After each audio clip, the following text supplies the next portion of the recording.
Hello, and welcome to the Adirondack Park Invasive Plant Program's anniversary celebration and fall partner meeting. I am delighted so many people can join us on December 6th to hear a little bit about APIPP's history, celebrate the accomplishments, and learn what's happened in 2023. My name is Tamara Van Ryn, and I am the program director for APIPP.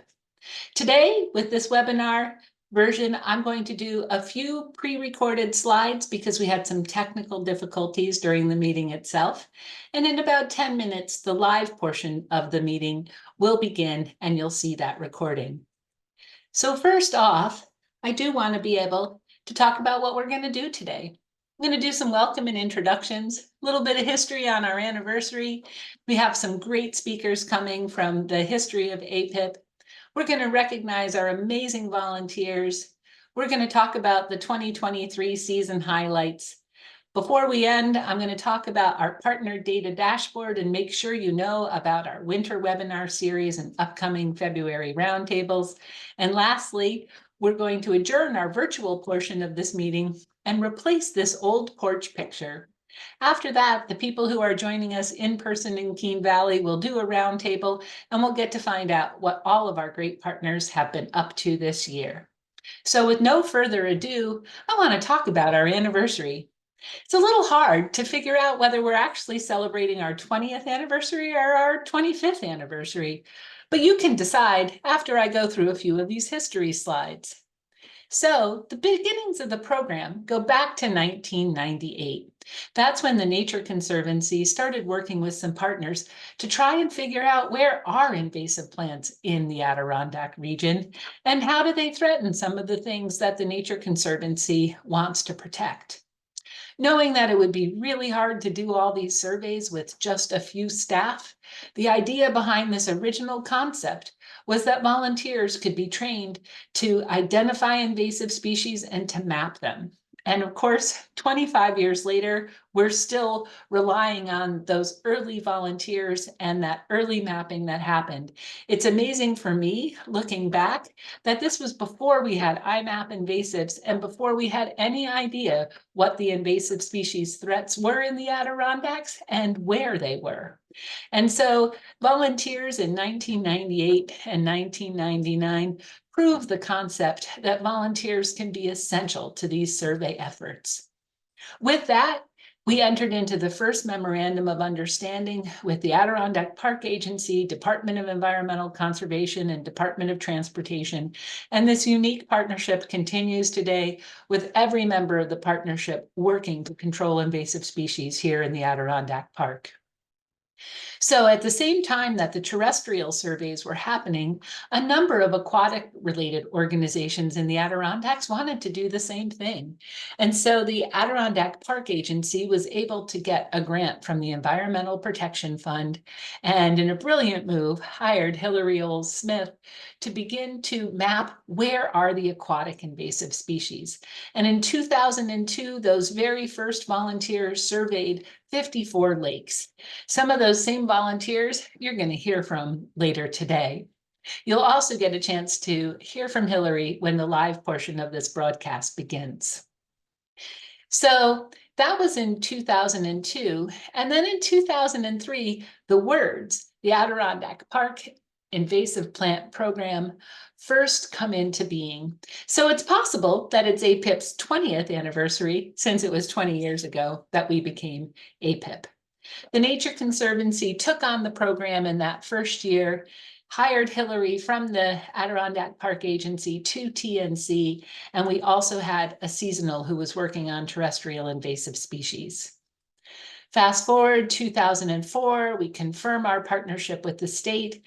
And then in 2005, the state set up a special invasive species task force, and they recommended the creation of partnerships for regional invasive species management, really based on the history and the foundation we had built since 1998 here in the Adirondacks. And so APIPP becomes the first PRISM. And in fact, that PRISM network is born. So the New York Environmental Protection Fund begins to support the PRISMs around 2008. But before that, we had APIPP and Long Island and SLELO and Capital Region. And so in 2008, it's the first time that we get Environmental Protection Fund support for the Adirondack PRISM. We had our first 5-year contract. We were able to have a substantial increase in 2014 and another major increase in 2019. And that helps us to do a number of great activities across the Adirondacks. Here in the room today, we actually have a timeline stretching across all of the walls with a lot of milestones for each one of these 5-year blocks. I am just delighted to be able to report that we've just received news that we will have a new contract starting in 2024. Due to some of the state budget constraints, our funding will be about level funding for the next 5 years, but we're just delighted to be able to continue to work with all of our partners and volunteers to continue this great work that we're doing in the Adirondacks. And it has been really great. In fact, over the last 15 years, we've had a number of amazing events and have been able to reach people across the Adirondacks and beyond. We have surveyed 499 water bodies. And believe me, if Brian Green had known when he finally did the final tally for the year that it was at 499, he would have gone out and done just one more lake. But really, we are so privileged to live in this region where 75% of our water bodies are free of aquatic invasive species. And Brian will start talking about that a little bit more today and what we found out this summer. And on our terrestrial side, here's a current map of where all the terrestrial infestations are. We have now been able to remove about 1,500 invasive species infestations across the Adirondacks, thanks to that early work 25 years ago. And in fact, 62% of the sites we manage are free of invasive species. It's hard to find that kind of track record anywhere else around the state, much less around the country. In addition to that, we know those sites are passively restoring to native habitat, and that is just one of our research projects. This year, we were involved in 11 different research projects, and Zach Simic will talk about those in a little bit. So there's been some fun along the way too. Some of you were involved in the Saranac Lake Winter Carnival in 2012. And just so you know, the theme for that carnival was alien invasion. So that we might not use some of those terms today, but it was a very fun time back in 2012. We've been able to do all of this collectively with our partners, many of whom you will recognize from this photo, and our partners have been with us for a very long time. And the same with our volunteers. In fact, some of our original aquatic volunteers are still with us today, 22 years later, and you'll hear about that in a little bit. So without much further ado, we do want to hear from some of our past directors. And many of you are familiar with Hillary Smith, who actually was the founder of APIPP and really created this strong foundation that we have today. And so we have a little bit of taped audio of Hillary, and then we'll switch right into the live broadcast after this. With APIPP. And I have to thank my college friend for that. I was living in Seattle at the time, and I was thinking about relocating back to the east to go to graduate school, actually. More aquatic invasive plants, studying hydrilla down in the University of Maryland. And I had worked on invasive species at Hamilton College and worked on purple loosestrife, studying its impacts in the Utica Marsh.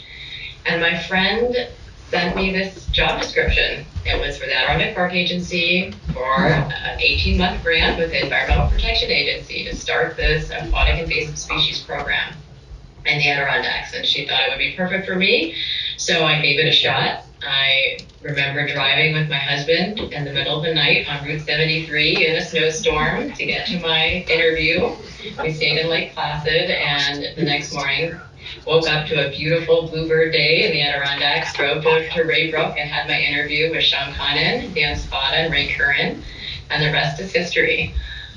The next question is, why is APIPP's work important to me? And you just heard a lot about it. This is community conservation at its best. We know that invasive species is a global threat to biodiversity. It affects so many different sectors in our way of life. But APIPP has this strategic vision, this heart and soul and dedication of the people who live and work and visit there to want to protect it. And that strategic conservation really is that roadmap for action. And now, having worked at the national level, I used to say this when I lived and worked in the Adirondacks, and I know it to be true now, which is you have an opportunity, unlike many other places in the United States, to really make a difference on this issue. You're working ahead of the curve, and the results are real. So I just want to thank everybody for your tremendous dedication and support. So another question was, what are one or two major accomplishments that I'm most proud of? And there are just so many from my time at APIPP, but I do want to take a moment and just, again, acknowledge the thought leaders who had the vision in the 90s to really take this issue and do something about it. So I know they've already been acknowledged, but I want to, again, acknowledge Bill Brown and Nina Schock and Stephen Flynn at the Nature Conservancy, Dan Spada, and Ray Curran at the Adirondack Park Agency, John Fowle, Ed Franz, and Mark Craig from the New York DOT, Ken Kogut, Mark Craig from DEC, and John Fowle, Ed Franz, and Kyle Williams from DOT.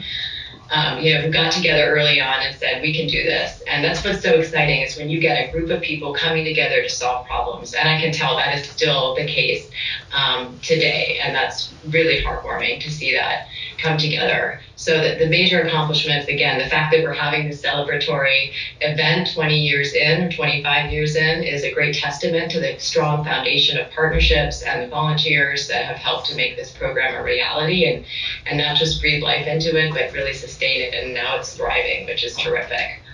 I'm just so proud to have been part of the partnership to help build this pilot project that then merged into this wonderful program that continues to thrive today. And to be a model for New York State is such an accomplishment, and to get that first contract for funding was incredible, right? Because that's what we were scraping every year, trying to figure out, how are we going to get funding to keep this program alive? And then statewide, to be at the ground level, working with so many colleagues across the state to really build out the vision for New York, to be a part of that task force report early on, and to then take this plan that we all worked on and put it into motion. And again, New York State has such a comprehensive invasive species program, from the Invasive Species Council and Advisory Committee to IMAP, the Research Institute, all of the PRISM network, the legislation, all of that has really become a model for the country. And it's one of the strongest programs, in my opinion, across the country. So what lessons did I take from my time at APIPP? And as I started, I said, I carry this program with me every day. Working at the national level, it's so important to know that the policies and programs that we're working on really will have an impact to people on the ground. And so that's what time at APIPP is all about, is making the magic happen on the ground. And so I really do carry the importance of partnerships and volunteerism to the solutions that we need to bring to bear for invasive species.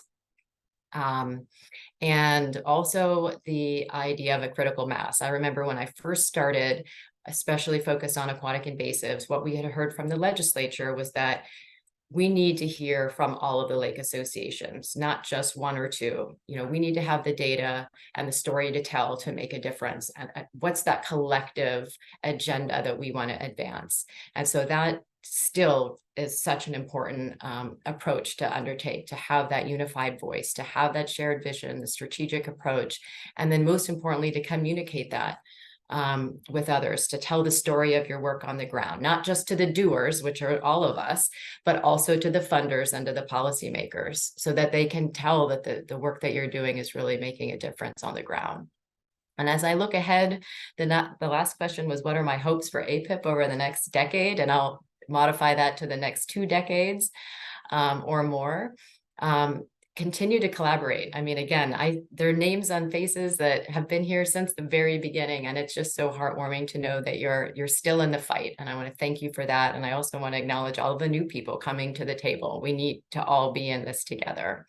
So continue to collaborate, work collectively, and we know that there is such power in partnerships, and that again is just evident today. I want you to continue to innovate and create on innovative approaches to these intractable problems that we're faced, because together we can truly make a difference.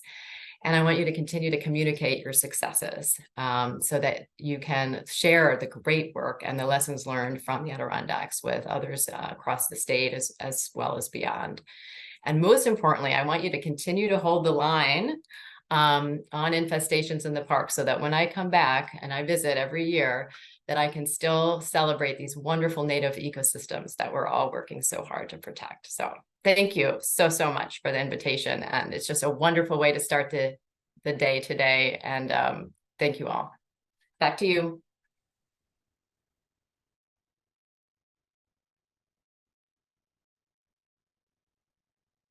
All right, and Brendan, thank you so much for joining us today as well. Shoulders of giants here. Go ahead, Brendan. We got to get you out. There you go. Yeah. Well, thank you so much for having the opportunity to come and share some the history and thoughts and lessons learned that I think I'm gonna echo a lot of what Hillary just mentioned, but bring some other perspectives as well. I'm going to go through the same series of questions that Sean provided, because I think it provides a really good context for all the things that APIPP has been able to accomplish. When I look at the screen today, and especially the screen of the room that you all are in Keene Valley, it's very nostalgic for me. And so much magic has happened in that room. I don't think I can overstate enough the power of the vision that was originally articulated by those founding partners. You know, Dan Spott is there today, Bill Brown's there today. These folks, and Hillary too, the vision that they had several decades ago now is being manifested. We're seeing it happen. And that's so exciting for me to see. You know, the small role that I played in those 10 years that I was with APIPP pales in comparison to that original vision that was found. I was just riding the coattails of that, honestly. And so I just want to emphasize that vision is continuing, and maintaining a new vision for APIPP is something I'd love to see. And I think it's already happening. I'm going to talk a little bit about that. So how did I get involved with APIPP? So in 2008, I was a sophomore at SUNY Cobleskill studying wildlife management. And this original mapping of the terrestrial invasive species infestations in the park was happening. And DOT was involved in that effort. So Ed Frantz, John Fouch, these original founding members of APIPP wanted to see comprehensive mapping of invasive species across the park, and they provided an internship to allow for that. So I was one of the first interns to participate in that effort and map infestations across the entire Adirondack Park, primarily focusing on state routes. And so that was the original foundation for all of the work of the response teams, all the management effort that's been happening since then. If I could go back and show you all what the Adirondacks used to look like, it would be so powerful. Because when I drove down Route 3 or one of these state routes and saw all these infestations, and I go back there now, they're not there. You know, they are eradicated, and native vegetation is being restored. And that's so amazing to see year after year when I come back. And so after that internship in 2008, in 2010, when I graduated, there was an opportunity to come and work for APIPP as a seasonal terrestrial coordinator, kind of covering for Stephen Flint. Stephen was the terrestrial coordinator at the time, but was battling illness. And we needed additional capacity to assist in the terrestrial front. And Stephen Flint's vision was also amazing. The passion that he brought to the terrestrial program, and what he could see as possible for the terrestrial program was truly amazing. And I miss him very much. So when Stephen Flint passed away, there was the opportunity for me to step into the terrestrial coordinator role. And I did that. and worked in that capacity for 5 years. Got to participate in some of the original response team work and really see that effort move forward and be successful. And then when Hillary moved on to the Department of Interior, I was able to step into the director role and do some of the other things that we had been thinking about for some time as far as the advancing and innovation of the program in new directions. And so I served in that capacity for an additional 5 years, then decided to go back to grad school and winded back up in wildlife. I'm now the big game biologist for DEC here in central office. Still working on issues related to invasive species, but primarily deer impacts associated with invasive species. So it's still on my radar. I'm still very passionate about invasives, but wildlife has always been my true passion. So moving on to, so why is APIPP's work important to you? I'm going to echo some of the things that Hillary said, but to me, it really emphasizes what's possible when you dedicate sufficient resources to the early stages of the invasion curve, when you can focus resources on prevention, early detection, rapid response, and what's possible. We're seeing that play out now because of that original vision that was had, people realizing that we were in the early stages of the invasion curve. And if we did nothing and stepped aside, we had a tremendous issue and loss potential of a truly amazing asset in the Adirondacks. So to me, that's what APIPP exemplifies. What's possible when you can invest resources in early detection, rapid response, and prevention. And of course, it's the Adirondacks. It's a global treasure. It's one of the most amazing places on Earth. And so it's worthy of that level of protection and dedication of resources. And so people realizing the potential and what could be lost was really important in those initial years. The major accomplishments that I can remember during my time primarily relate to some of the things I mentioned earlier. Managing the terrestrial infestations across the park through that response team structure has really paid dividends. I mentioned previously, I could go back and show you where some of these large Phragmites or knotweed infestations were originally. And if you go back there today, you would never know they were there. And that's just testament to, again, the vision of the response teams and what's possible when you dedicate resources towards those small infestations. The other thing that I would like to emphasize is what was accomplished through the Aquatic Invasive Species Prevention Program in collaboration with Paul Smith College, the APA, DEC, Adirondack Lakes Association, and in particular, the effort that was in place to establish the new boat wash stations throughout the park. That was a tremendous effort, and it emphasizes for me, again, the power of partnerships and what's possible when people come together with a collective vision and work collaboratively. I've seen mountains move when that happens, and it's so amazing to see that continuing today. When I drive up the Northway and see that boat wash station at the Adirondack Welcome Center, it's always a reminder to me of how powerful that can be and how successful you can be when you're able to rally together around a common cause. And then lessons learned, I think, again, it's always the power of partnerships for me with APIPP and really any program. I've tried to bring that with me in any position that I've held is, when I can get people together, talking together and working together on a common cause, great things happen. And that's really where great things will continue to happen with APIPP. And so the future of APIPP, I guess I would really relate to three different things: partnerships. And again, I'm repeating Hillary a little bit here, which isn't surprising. Innovation and adaptation, and then having clear vision for what that future is.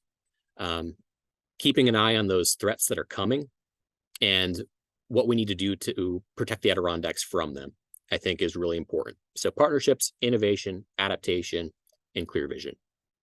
So with that, I'll leave it there, but thank you again so much for the opportunity to come and share some thoughts.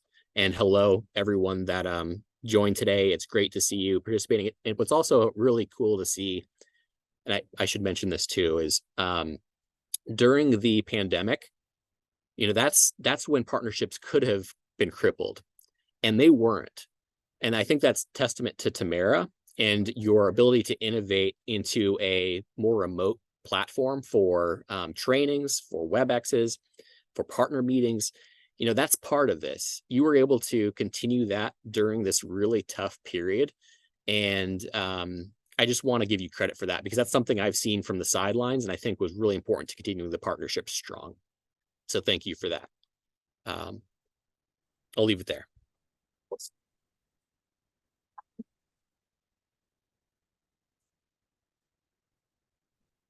Thanks for that, Brendan, and for Hillary. Really, I'm humbled to go after these two, and really, they are the giants that have set the stage. And I appreciate your comments, Brendan, about keeping this partnership together during COVID. It was certainly a very weird time to step into a partnership building role, but it really is because that history was here. So similar questions, but in 2018, I was looking to the Adirondacks and think about how to migrate from land conservation and accreditation that I had been doing back into my forestry roots. And Kathy Reagan, who a lot of you knew, said, hey, what do you know about the Adirondack Park Invasive Plant Program? And I didn't know a lot. And when I learned about it, I said, wow, that is truly amazing. I want to be part of that.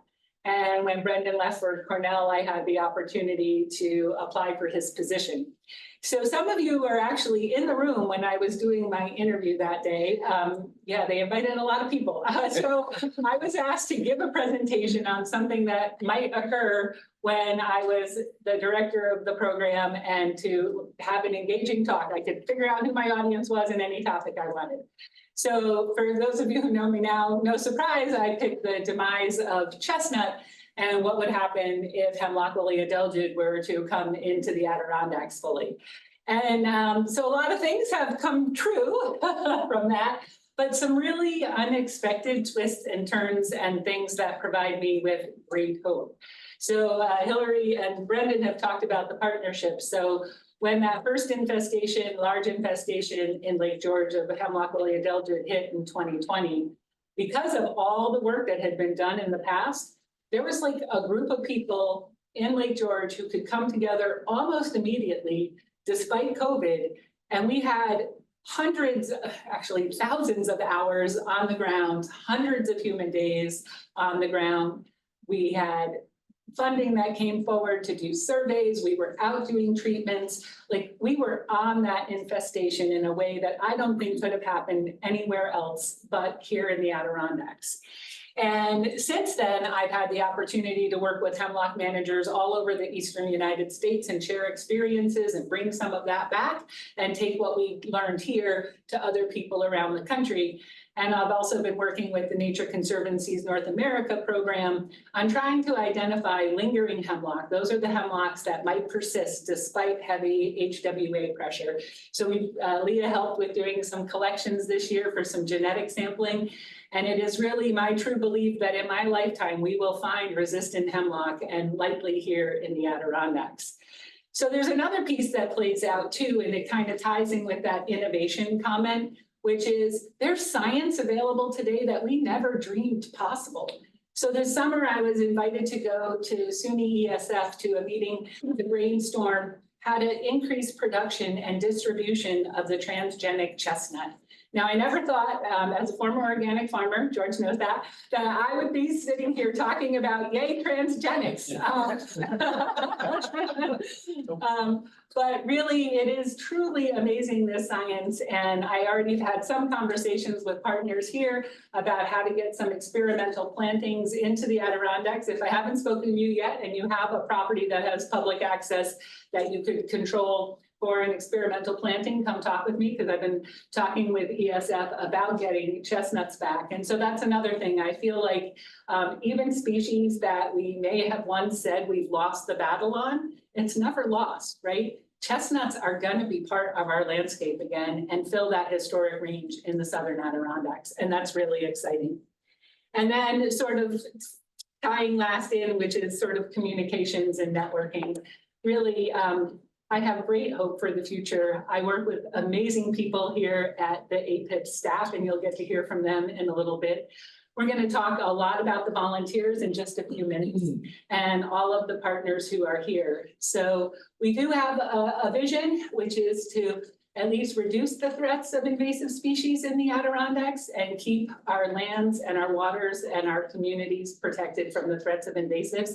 And by working together and communicating our stories, we're going to do that for the decades ahead. So somebody's going to be in this room celebrating a 40th or 50th anniversary, whatever date they choose.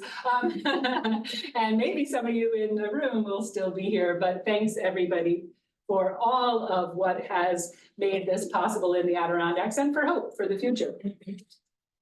So, as I said, we are going to actually have a little community engagement process.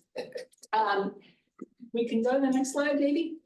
Yeah, okay. So, this is the point. There's stickies for those of you who are in the room, and on Zoom, there will be some virtual stickies available on a Jamboard. So what I would like everybody to do is put their name and kind of what role they have had with APIPP on a sticky. And then by those in the room, find your place on the timeline and stick your sticky on or about the time that you got involved with APIPP. So since I got involved in 2019, I'm going to write my name on a sticky and I'm going to go stick it on the 2019 to 2023 board. So that'll happen on a Jamboard as well. But then we have some larger stickies. So if you can't print small, that's okay. But no, the larger stickies are if you have a little bit of a story, if you've got a funny story to tell, something that you're really proud of that happened during your time at APIPP, it's a good time to toot your own horn, and something that's inspired you to get involved. So you can put this on a larger sticky and also stick it somewhere on the board where you got involved. And we will, for those of us who are in the room, have a chance to have these stickies available as we take our lunch break as well. So we're going to take about 10 minutes or so, get back at 10:50, and stick your stickies up and your stories, ideally. If you don't want your stories shared, because Sean might want to help use it for some of our social media or some of our work, just put a star or an asterisk or like don't print, you know. You can leave a note for us on that. All right, stickies away and Jamboard virtual stickies away. Think about it. Department of Transportation, New York State Department of Transportation, New York State DEC, New York State Adirondack Park Agency, and the private TNC developed a partnership. If any of you have worked in state government before, you understand how difficult it is to get state agencies to work together, at least at that time. It may be different now. I've been out of state government for 12 years. But to get people to collaborate, to meet and collaborate and really get something accomplished, it was a phenomenal thing. And then lastly, I'll say that I put on my sticky note as the important thing that I did in this process is interview Hillary Smith. Ray Kern's not here today, but he would say, I'm sure, that he hired Hillary Smith. Hillary Smith, this program could have gone deep six, south, whatever you want to say, very negative, very quickly, if it wasn't for the right person in the right position at the right time. Hillary Smith was that person at that time. She came on, knew a bit about invasive species, but she quickly, her learning curve was incredible. It's great. It was gratifying to see her progress during that time and bring the program to where it got by 2012, but also then to see her translate to a federal position and to bring the message to a much broader audience. So Hillary, it's great to see you, honey. I love you. Thanks, Dan. And I love the story that Mary shared as well about having the impact of learning about milfoil and then being able to find it. And Dan, your story about that, Hillary knew a little about invasives when she got started. That's what I think is so amazing about the work that APIPP does, is that We have a lot of people in this room who didn't, go off and study invasives for their life's work, but have come to this because it matters and because we can do something about it every day, and who have learned what they need to know along the way. And that is definitely the case of most of our volunteers. So we wanted to make sure we had some time today to really showcase our volunteers and to celebrate everything that they've contributed over this entire timeline. So we're going to start, I think, with Becca, starting with our volunteer recognition part. Give me a second here to request remote control and we will be off and running.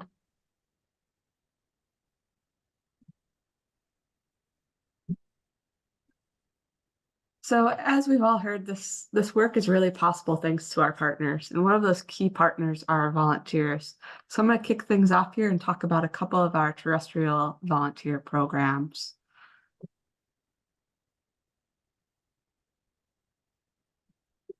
So the first program I'm going to talk about is our Knotweed Management Partnership. This program was hosted by the Nature Conservancy from 2020 until 2023. This year does represent the last year that we will be hosting the program. This program was started as the Regional Inlet Invasive Plant Program in the town of Inlet by Doug Johnson. During its first few years, it was hosted by the town of Inlet and later by the Hamilton County Soil and Water Conservation District.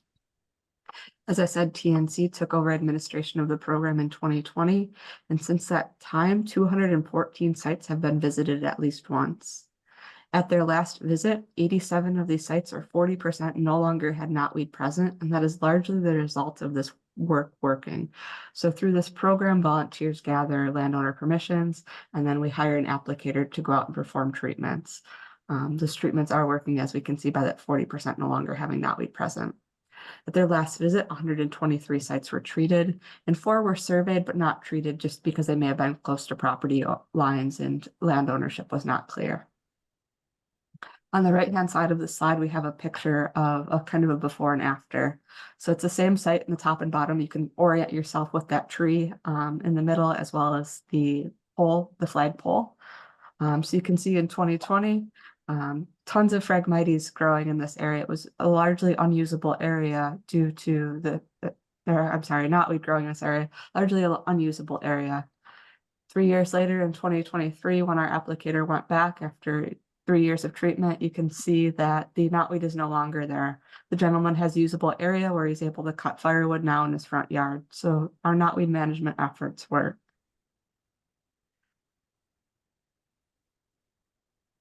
So I want to say a big thank you for those folks, including Doug Johnson, who started the program, Ellen Collins, Larry Masters, and all the other volunteers who made this program a great success during the 15 years it was run. Hundreds of landowners received invasive species treatment, and equally important, hundreds of landowners were educated about invasive species and why the management of those species is important. This program really left a lasting impact on our region by being able to assist all of those landowners. I'm going to switch gears a bit and talk about our 2023 forest pest hunters. So our hemlock woolly adelgid season ran from January through April, and during that time, 72 trails were adopted. I'm just blown away every year by the participation in this program. This year we had almost 900 observations entered into IMAP invasives. That's just incredible, and over 300 hours volunteered. We ran the program for beech leaf disease from August till October, and 59 trails were adopted during that time. We had over 150 observations entered into IMAP and over 100 hours volunteered. So between these 2 seasons, our volunteers contributed over 400 hours of their time. On a standard 40-hour work week, that is over 10 weeks of staff time that these volunteers have been able to replace. And it's just incredible, these folks going out and surveying, and the information we glean from it. I cannot thank them enough. So I want to take a minute and kind of do a spotlight on some of our forest pest hunter volunteers. So we have a picture of Bill Woodrig there, and Bill Woodrig actually wins our first 2 awards for most trails adopted at 73 and most IMAP records at 729. Does he have the highest IMAP records in the state? Do we know? Yeah.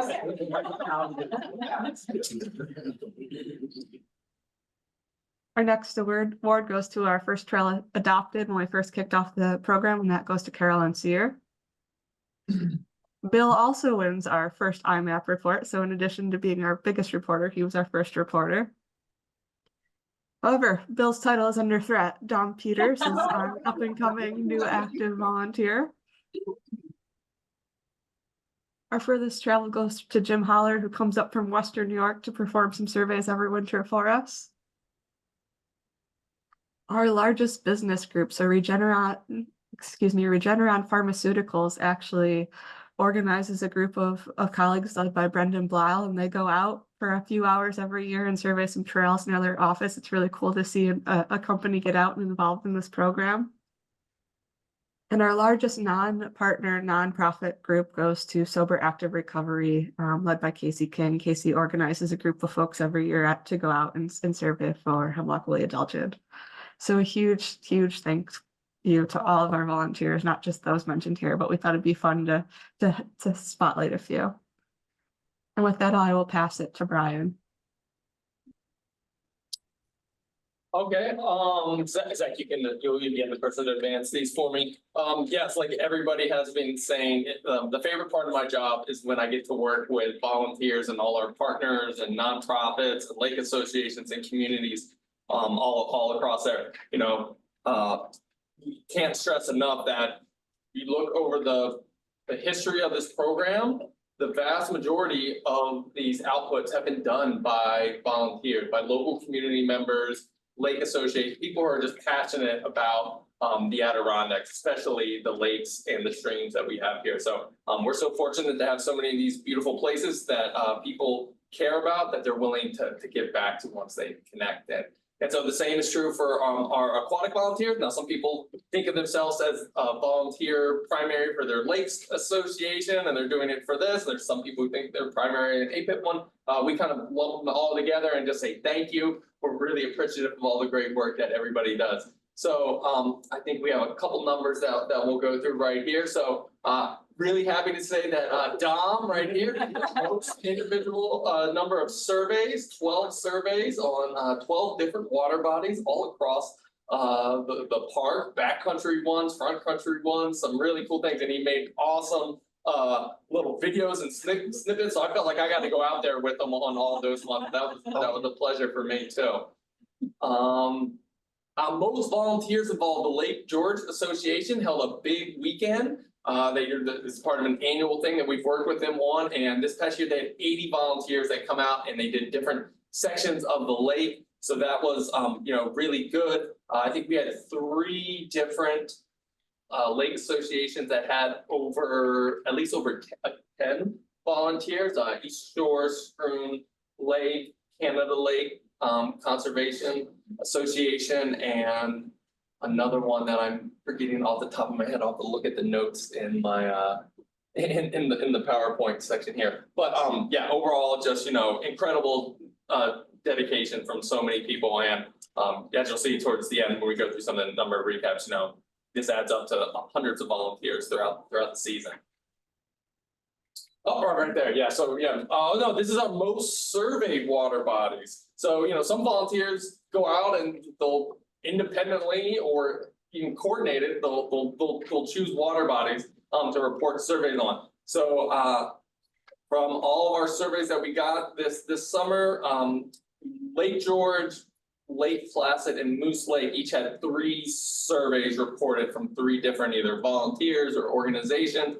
And I think we had about 10 different lakes that had at least 2 of them on. And this is really good to have different people going out and looking at different times and different days, because the condition of the water will be different. Sometimes they're looking in big lakes like, Lake George, they're looking in different areas of it. So the more the merrier that we can get out there. And, usually they're having a pretty good time also. It's not a bad day when I always say, any day you're out in the water is a pretty good day. Overall, this is not with our early detection team or other stuff. That is still some large data sets that we are working to crosswalk with. So this is more of our community science distributed network. We've had 141 IMAP invasive observations submitted across the region, and 10 species. So the IMAP database is a great tool. We're lucky to have Mitch and John and everybody on the New York Natural Heritage Program helping with that, because it's a great way for us to get a lot of information from a lot of people across these 6.6 million acres of the Prism. Another program that we run that is 100% volunteer done is our Lake Management Tracker Program. So these are associations, lake associations that are doing actual management and removing invasive milfoils, and they have observation points that they are looking at to see is the invasive species increasing, or as a result of their work, is it decreasing in there. And this summer we had 7 lakes participate, and they collected over 1,200 observations. I think when you add up, since we started in 2018, that we have over 7,000 observations that people have done. And some of the lakes, like Loon Lake, have participated every year since 2018. I think you can see their very first report in the top right up there, the 2018 one. So this has just become a really incredible data set that's really helped us understand this, and we'll give a couple more updates about that overall.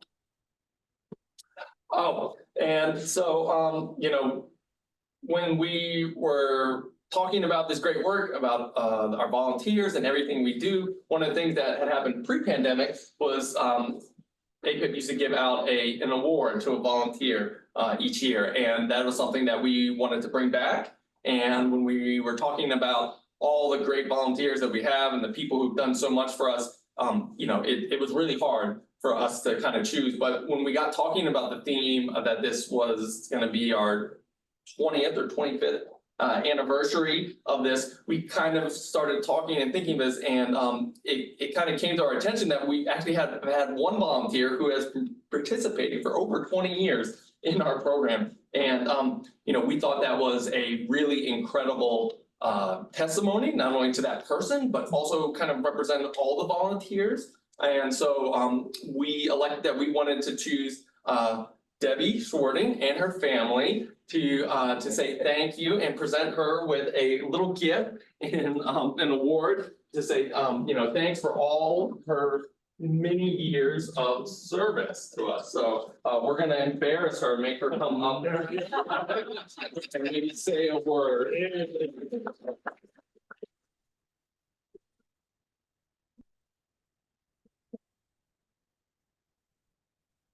Where do you want to go? So we made a nice little plaque for you to have to go through this. Thank you very much. And we have some gifts for you and your family, just a small token of our appreciation. And should say thank you. And I would, I told her, I tried to preempt her, I didn't want to embarrass her, but I think she did an incredible story. So I asked Debbie if she would say a few words about how she got involved, and you know, just what it's meant for her doing this for 20.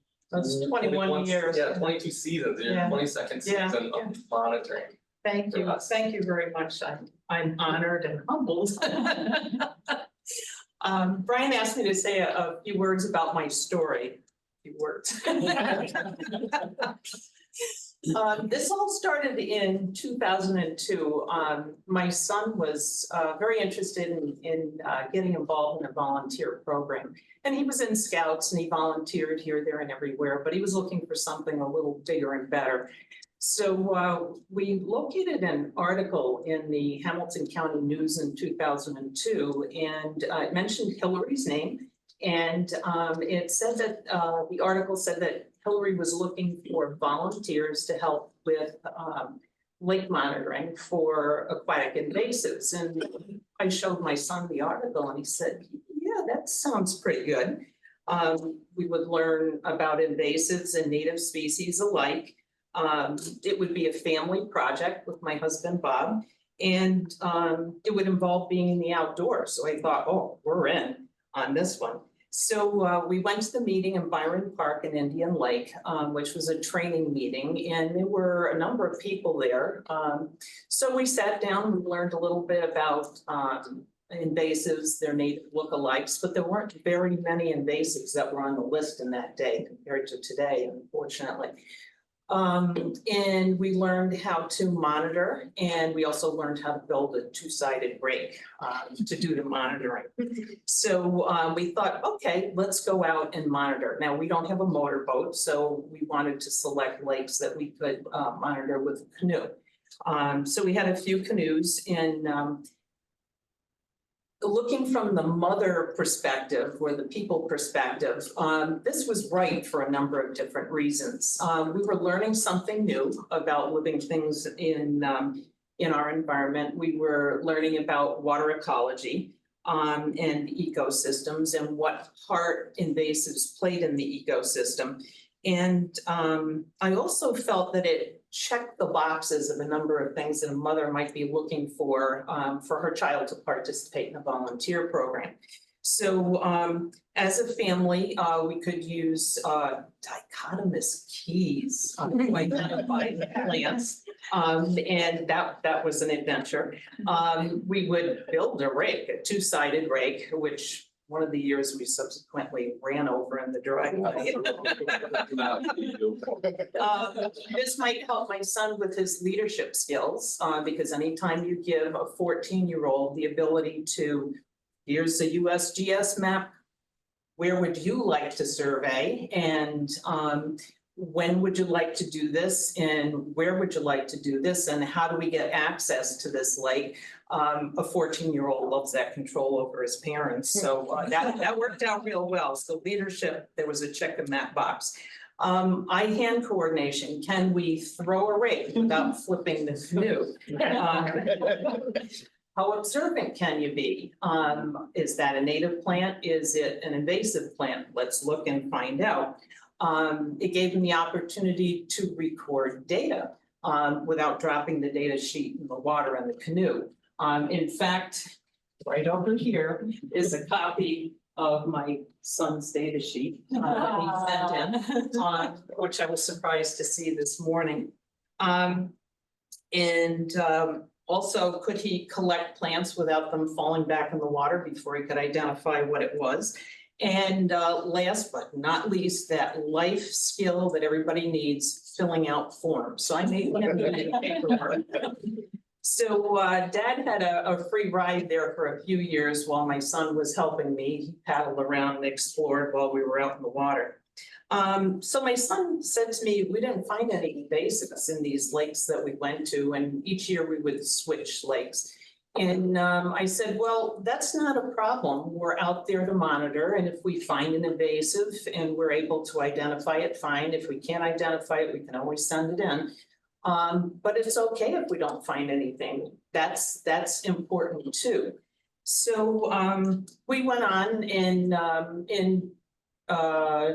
a short period of time, 2003, we became APIPP volunteers, which was really nice. 2005 saw a change in the arrangement. We became empty nesters when my son went to college. And I volunteered to my husband, and he became my right-hand man throwing the rake. So one of the first places that we monitored together was Lake Durant. It was a lake that we really enjoyed camping on. And while we were out there, we realized the reason that we were out there raised its ugly head.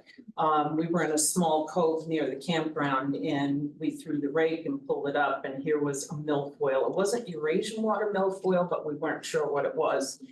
So we decided to collect that and mail that in. I learned a life lesson, and Hillary may remember the rotting remains of the sample that came to her. We mailed them on a Thursday, and I think she received them on a Tuesday, so they weren't in the best shape. And it was summertime and hot. But between what I mailed in and also the descriptions that I gave, Hillary was able to determine that it was variable leaf water milfoil, which was on a watch list, I believe, at that point.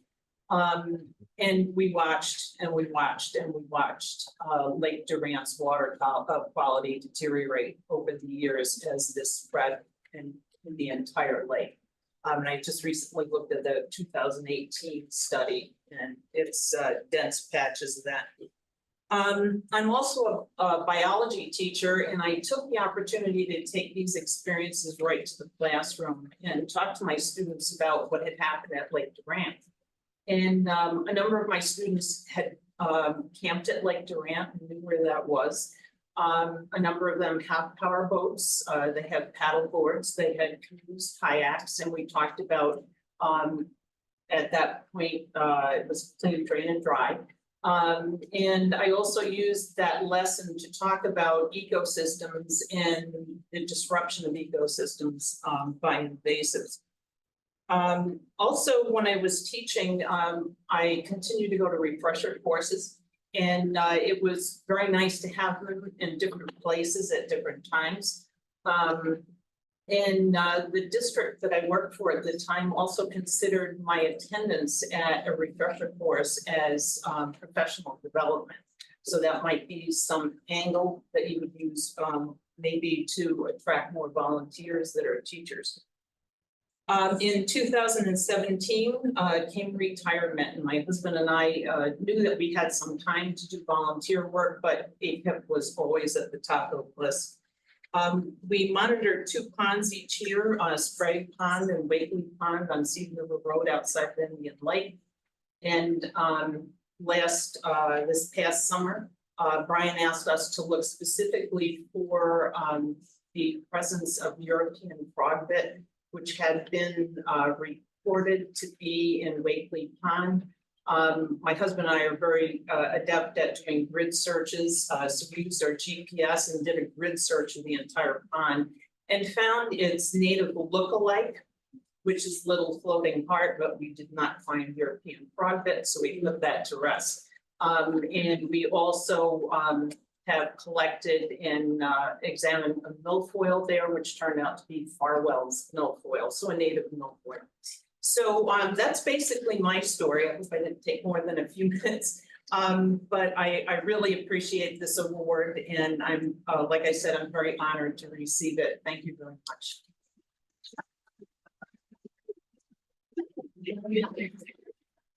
I really appreciate, Debbie and Bob and their son for all these years, and I think that is a good story. So we actually had some of these reports, and there was a report from, don't want to name names, but a state agency that had said that there was this invasive in there. I said, this just doesn't make sense, and we've had these records and different things. And so we had Debbie go out. We actually had another person also go out there, and neither of them, found, European frogbit. So we're pretty sure that it's a case of mistaken identity, but a great example of that when you have well-trained volunteers, they can do just as well, if not better, than some of our state professional employees. So I thought that was a good story. So thank you. Right. Thank you again. It's such a great story, and it's really what makes APIPP. So I want to just thank all of our volunteers this year, whether you have been with the program now for 22 seasons, or folks like Dom who have come in their first season and who are quick contenders for some records held by Bill. But it doesn't matter whether you're brand new coming into this, as Eagle Lake might be happening. Really, it's all about getting the knowledge and being able to get out there and help protect the Adirondacks. So our staff is also out and about a lot. So this is the time of year where we get to kind of do the state of what we've found out there this summer and what's happening with invasives. So we're gonna turn it over to Becca first, and she's gonna tell us what's happening on the ground. And then we'll switch it over to Brian to talk about more about what's happening in the water. It's a hard act to follow, Debbie. That was a great speech. So we've already hit on one of the 3 pillars. I like to think of our terrestrial work as 3 pillars. We have our volunteers out working, we have our EDRR, or early detection and rapid response crew, which is contracted, and then we also have our seasonal staff. And these 3 groups are really what's responsible for the bulk of our work. So as I said, we just talked about our volunteers. Next, we'll talk about our EDRR crew. So this year we had a crew of 4. It was actually 6 this year. We had some folks rotate out as they had to go back to college. So from left to right here, we have Reed, who was one of our technicians, Isaac, an apprentice, Michael, a technician, and Evan, who was an apprentice. These folks were on with us for 9.5 weeks this year, so a slight reduction from previous years. They started with us on July 10th and we're here through September 13th. Even though we had them for a shorter amount of time this year, they were still able to assess 1,100 sites. They did treat 300 of those sites. And the number I really always like to brag about is 400 of those 1,100 sites no longer had the target invasive plant present. So we've been working with the folks at Invasive Plant Control. I've been hiring them for about 12 years now. And that 400 out of 1,100 number just really goes to show the impact that this work is having. So Brendan really talked about the importance of this crew in his talk, and it's great to see it continuing. Unfortunately, these folks on bad weather days get to go up to the summit of Whiteface and work along Whiteface Veterans Memorial Highway. So when it's dark and stormy down in the rest of the Adirondacks, they get to go up in Whiteface where it's even colder and even stormier. And they hand pull plants in that alpine habitat to protect the rare, threatened, and endangered species up there. This year, they were able to remove 6 very full contractor bags of invasive plant material from the summit of Whiteface. The third pillar, as I said, is our seasonal staff. So in the top here, we have a picture of Becca Tamagna. She joined us for her 2nd season as our invasive species management steward. See if we can bounce back to that slide there. Zach, do you mind bouncing us back? I've lost control. I had to click on some Becca. Becca, you might have to request control again because we had to click to admit somebody in the waiting. No worries. So, and at the bottom there, we have Megan Grega, who joined us for her 3rd summer as our invasive species assistant. These 2 ladies, along with Leah, who we'll talk about in just a second, surveyed and managed invasive species at 41 New York State DEC administered campgrounds. And I'm very, very happy to say they reached a record number of recreational access points and were able to survey over 150 recreational access points. So these are boat launches, trailheads, and that sort of thing. They greatly increased our ability to manage and survey for early phenological species, especially with having that crew for a shorter amount of time this year. All told, they assessed over 1,600 sites and managed over 250 of them. They assisted with our monitoring and managing ash. Sorry, folks, I'm stumbling over my words a lot today. Project where we're surveying ash plots to look for genetically resistant trees in the future. And that's just a short sampling of what these 2 ladies did. They did much, much more, and their work goes greatly beyond what I talked about today. Zach, if you want to just advance the slide. I also want to talk about Leah Smyslov, who's in the room today. Leah joined us as our forest pest research assistant this year. Leah visited 35 unique sites to survey for 6 forest pests. She monitored our spotted lanternfly and emerald ash borer traps. She released over 4,500 biological controls for emerald ash borer, and we're going to talk a little bit more about that in a minute, as well as over 1,900 biological controls for hemlock leodelgid. She assisted with our hemlock leodelgid environmental DNA and hemlock genome sampling. And just like the other 2 ladies, that's just a very, very small sampling of what Leah did this summer. Her reach goes greatly beyond this work.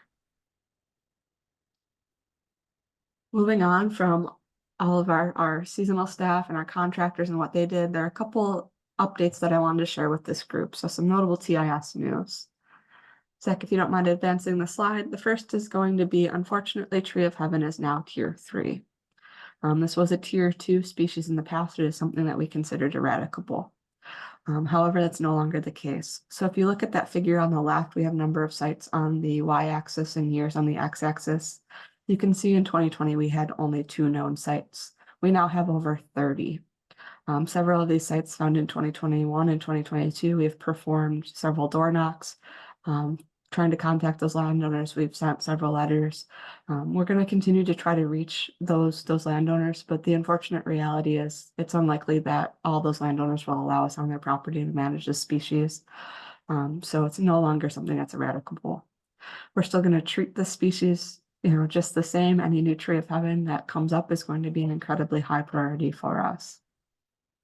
Fortunately, as you look at this map, you can see Tree of Heaven is still pretty contained to the Lake George area.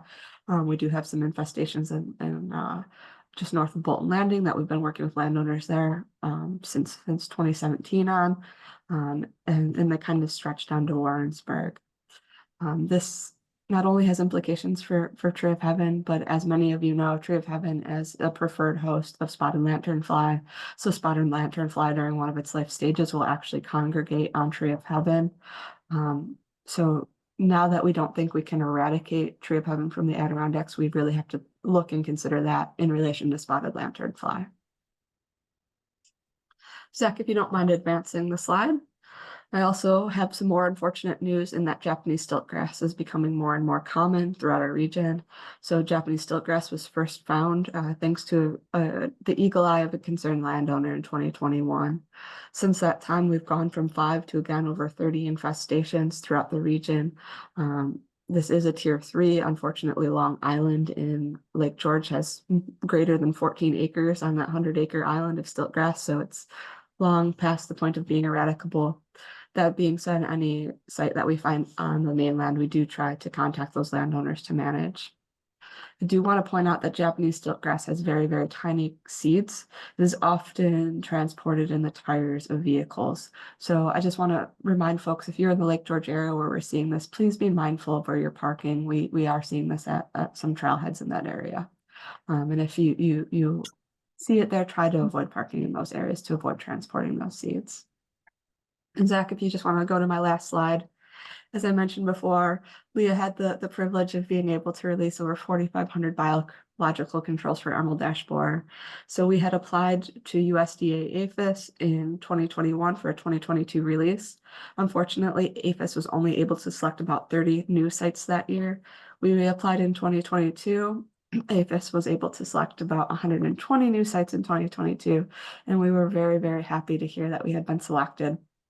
So we will be releasing biological controls. We did last year, and we will again in 2024 to a site in Warren County on private property that's very close to state land, in the hopes that those biocontrols will spread along that area.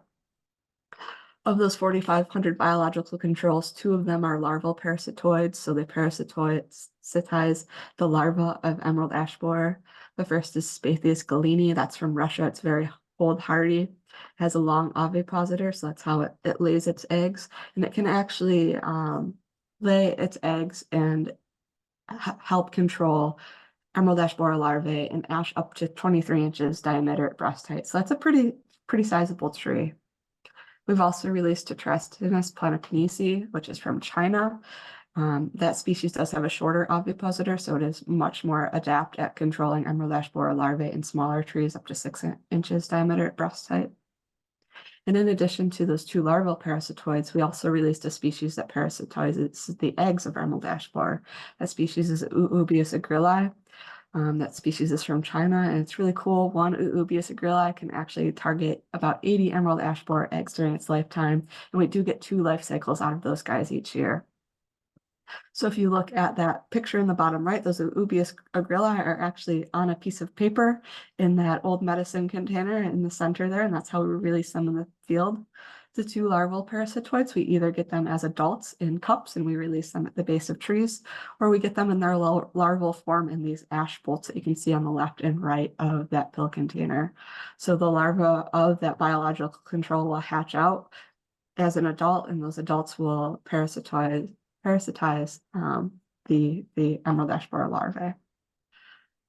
And with that, I will pass it to Brian to give an AIS update, unless anyone has any clarifying questions. Any questions for clarification? Just a quick shout out, if you want to learn more about emerald ash borer, you can Google to the best of our knowledge on WAMC, because Becca did a phenomenal radio program during Thanksgiving week on emerald ash borer, again, to the best of our knowledge with at WAMC. All right, and thanks to all the seasonal staff who also made part of this summer happen. And over to you, Brian. Yeah, so I'm gonna go through a couple big projects that we worked on and then give an update of new invasions that we found across the prism. So a cool project that we got to work on is using eDNA or environmental DNA to be monitoring for a suite of invasive species. We worked at 21 lakes with one single location that we went to repeated times and collected water, 250 milliliters. You push it through a filter, and then what's on that filter is what goes to the lab. and they test for the genetic presence. We also partnered with both of the Schroon Lake associations. That was a big help and push for this, where in Schroon Lake, we tested 9 different locations across the lake. And this is part of our research design to look at what is the best way to use this new tool for early detection of invasive species. So the DNA has been extracted from the lab at Cornell University, and they are running it through the genomic libraries as we speak right now. So hopefully at the end of this month or sometime in January, we'll get the results from all of these things. So yes, this is definitely something that we've been and we appreciate the help from Schroon Lake and them going out and sampling. And also you'll see from another one, a lot of this work was done by Dana Holland, who was our aquatic invasive species seasonal assistant. Another cool research project that we're working on is funded through the Lake Champlain Basin Program. And this one, we're working at 5 boat launches on Lake Champlain. And we chose these locations because we have this great data from our partners at the Adirondack Watershed Institute and all those boat stewards. You see when you go in and out of those places, they're asking you questions and they're checking your boats. These 5 boat launches on the Lake Champlain are disproportionately, they represent something like 60 to 65% of all outgoing AIS from across the region, because Lake Champlain is our most invasive water body. So the question was, could we do management right at these boat launches to reduce the amount of AIS going out? So we hired a contractor. They've removed over 3,300 pounds of Eurasian water milfoil and curly leaf pondweed by doing diver assisted suction harvesting. And myself and Dana were out there monitoring what they were removing and doing plant surveys to see what was going on. And then the boat stewards are there and they're collecting data and looking at the boats that are coming in and coming out. And so right now we're reviewing that data and looking to see if we can see any signals from our management. Actually, yesterday I was actually working on it. What the results of this, let me see if I just, or we'll just go through. This was a big part of our summer. This is doing what's a rake toss, where we go out, we have set monitoring points and throw a rake. The rake comes across the bottom of the lake and then you pull it back up and you identify the species and the species on there. So Dana and I got to spend a lot of time in Lake Champlain, which is a very lovely lake actually, and did that 400 times through there. So we're interested to track this over time and see what the effects of the management can be. Like I said, we were really lucky that this season we got to hire Dana as our aquatic invasive species seasonal, and we also had some additional funds to hire a part-time technician who was Lee Walrath, who is many of you know, former APA employee and another plant expert. And what we really wanted to do was really use the existing data from our program of where invasive species are distributed and looking at some of these historic IMAP records that maybe didn't have the best documentation or just didn't seem to make sense. And so we were able to be very targeted and put them into these high probable scenarios. And so we did 83 surveys on 55 water bodies. I also mentioned that we collected those 70 eDNA samples. The downside of that is that we discovered 15 new AIS introductions. This was 88% of all the new introductions reported. It is an example of showing that, you know, we're building on this knowledge. And so most of those places were places that were hydrologically connected, or there were some types of IMAP records that really helped us. So we were really using the data to be hyper efficient and, like, you know, put us in the best probable locations to find it. And some of these were places where we expected to find it. And so that's what I think I'm going to go through next. First, I wanted to also say about Ezra and the great team that we had for our 6th year working at Adirondack Research. So we were working in the northern part of the prism, and we identified key lakes that we wanted to monitor. So the team went out, they did 36 water bodies for us. There's another 3 that our partners at Rainbow Lake paid for that are also in there. And we just wrapped up the report. So that's going to be coming out, and they did discover 1 new AIS introduction in there. So there'll be a full report that we'll be putting out sometime in the next couple weeks for everybody to see, and we're really appreciative to Ezra on all his hard work for that. And then we have our lake protectors. These are our partners and volunteers all across there. We had 23 different groups, lake associations, nonprofits, communities, school groups that did it. And then we also had 11 people who weren't affiliated with any group, and that they did these surveys all across the park. This you can see here the graph here. So the green line is the number of lakes monitored. So we had 141 water bodies, a slight decrease from last year, but still, you know, one of our higher years in the program. And this is the number of surveys. Now, like I said, multiple people can survey the same water body. Our APIPP staff, our ED team with Adirondack Research, we had a big push this year, so we did 119 surveys across there. The partners did 37, and the volunteers did 28. Don was our leader right there with 12. So we're super appreciative of that. This was 184 surveys, so it's it was 2 more than our previous record last year. So we just somehow were able to eke out another record year of surveys. So we're really appreciative of all that. Like I talked about before, we had 7 lakes that participated in our lake management tracker. 6 of these are tracking management that is being done on Eurasian water milfoil, and one of them is doing Racket Lake is looking at management on variable leaf milfoil. Bill did this, Blake has done this. Let me see if I see anybody other lake protectors in here. I think we're just at.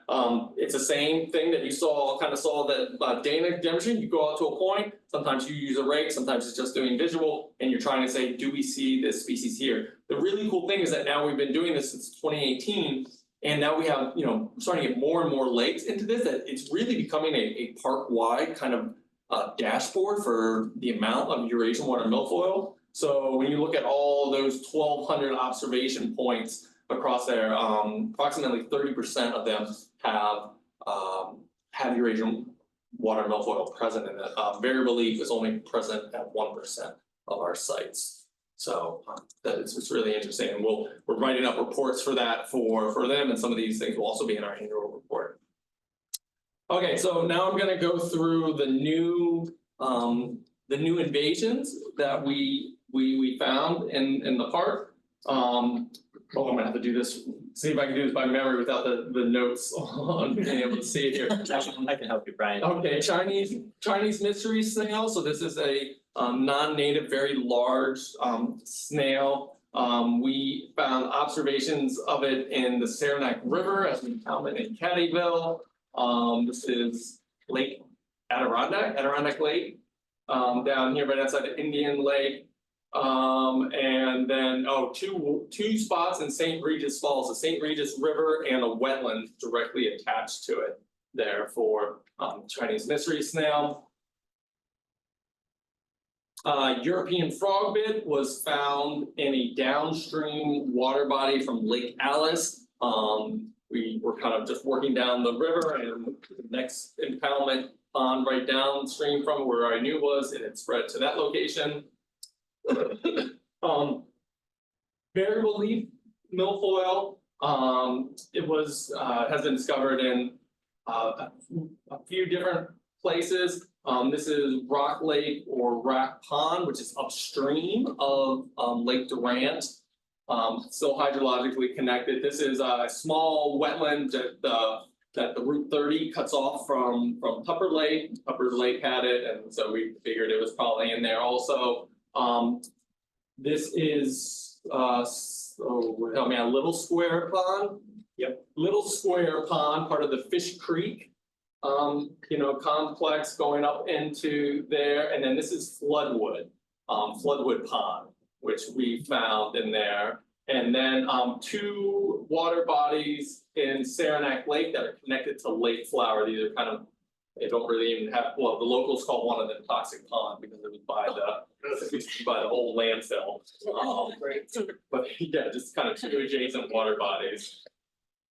Graywater milfoil was found in the Great Chazy River downstream of Lake Roxanne. It's a heavily invaded lake that we are working with AWI on another project with and monitoring and looking at. Also in the Saranac River at Caddyville, and also in the wetland adjacent to Lake Flower and Saranac Lake. We found a curly leaf pondweed in Patterson Reservoir, right outside of Plattsburgh. And then water chestnut was found in Dead Creek, which is a creek that goes into Lake Champlain, right in the right above Plattsburgh in the Cumberland Head Bay. And so overall, it was 17 new AIS introductions. Only 7 of these were on water bodies that had not had a previous, are newly invaded or were not known. But the overall message is, you know, a lot of these were ones that we kind of expected. This is kind of just the slow creep and spread of connected water bodies that once it gets into a water body, it will spread hydrologically through there. So most of them we weren't too surprised about. The overall, I think, most important message is that, you know, there were no new species to the region, no new tier 1 species to the region. None of these infestations were found on water bodies that are having active prevention programs. So they have boat stewards, they have a lake association that's actively taking messages. So I think this is one of these antidotes that, you know, we're starting to build up a pretty strong case that prevention, as we well know, is really important to keeping species out. And we want to keep them out because once they get in there, they can do this slow spread through our connected water bodies. So overall, when we add it all up over the 22 seasons, we've had 499 water bodies monitored. I wish I would have known this before, although this tells you it's real because I always hate when you have just like completely round numbers, you know, because they sound fake, like 500 would sound fake, and 499 is real. 127, these colored ones up here, you can see at the top, blue are uninvaded. These are our invaded ones with red as 1 to 2 invasive species, green as 3 to 4, and then we have 2 lakes that have over 5 of the 16 invasive species that we track, aquatic invasive species. So we have 127 water bodies with known invasions in it, and that means that over 75% of our surveyed water bodies have no observed invasive species. So this is the real magic that Hillary and other people were talking about, saying why we have these great prevention programs is because we are on that early side of that invasion curve. We are one of the least invaded aquatic regions in the United States, if not maybe the world. And so, you know, all the great work that our partners do with prevention, all the great work that our lake protectors do, and, you know, our lake association, it really makes a difference because we have such rich aquatic resources that it is worth protecting them. So, thanks for all the great help that you had to get us there. All right. Any quick question for clarification for Brian? Good take-home messages there. And I think it was Hillary who talked about the fact that prevention is the way to go, and we all know that. And also and Brendan talked about communication. So that is one thing that we do a lot with all of our partners, and Sean's going to just give some highlights of our summer's communication and education and outreach. Hey everyone. Yeah, so you just heard about some of the great work that our volunteers have done. Brian, Becca, I think you're going to hear from Zach in a minute as well. And, you know, where it all really hits the road is communications, education, and outreach. People don't know about this great work if they don't know about it, if there's nobody communicating it to the general public. People can't go out and monitor for invasive species if they don't know how to do that. And then outreach is essential to getting those messages out there and reaching the people we want to reach. We do that in a number of ways. I'm going to go through some of those ways and just show you some of the stuff we did over the past year. Sometimes we're out on a boat training people how to identify invasive species. So sometimes we do it by sea, sometimes we do it by land. Sometimes we're at an event like it was Adirondack Day down in Albany. That's one of our seasonal staff, Megan and I, participating in that. So community engagement, here's a couple numbers for you. In 2023, we participated in 53 events. Those include 23 trainings and workshops. So most of those are trainings and workshops that we post and that we hold. There's 10, and some of them are, a lot of those I should say are geared, or they're kind of niche, they're geared toward people who, have an intent to learn about invasive species. They want to go out and monitor, they want to know how to do that. A lot of times people reach out to us.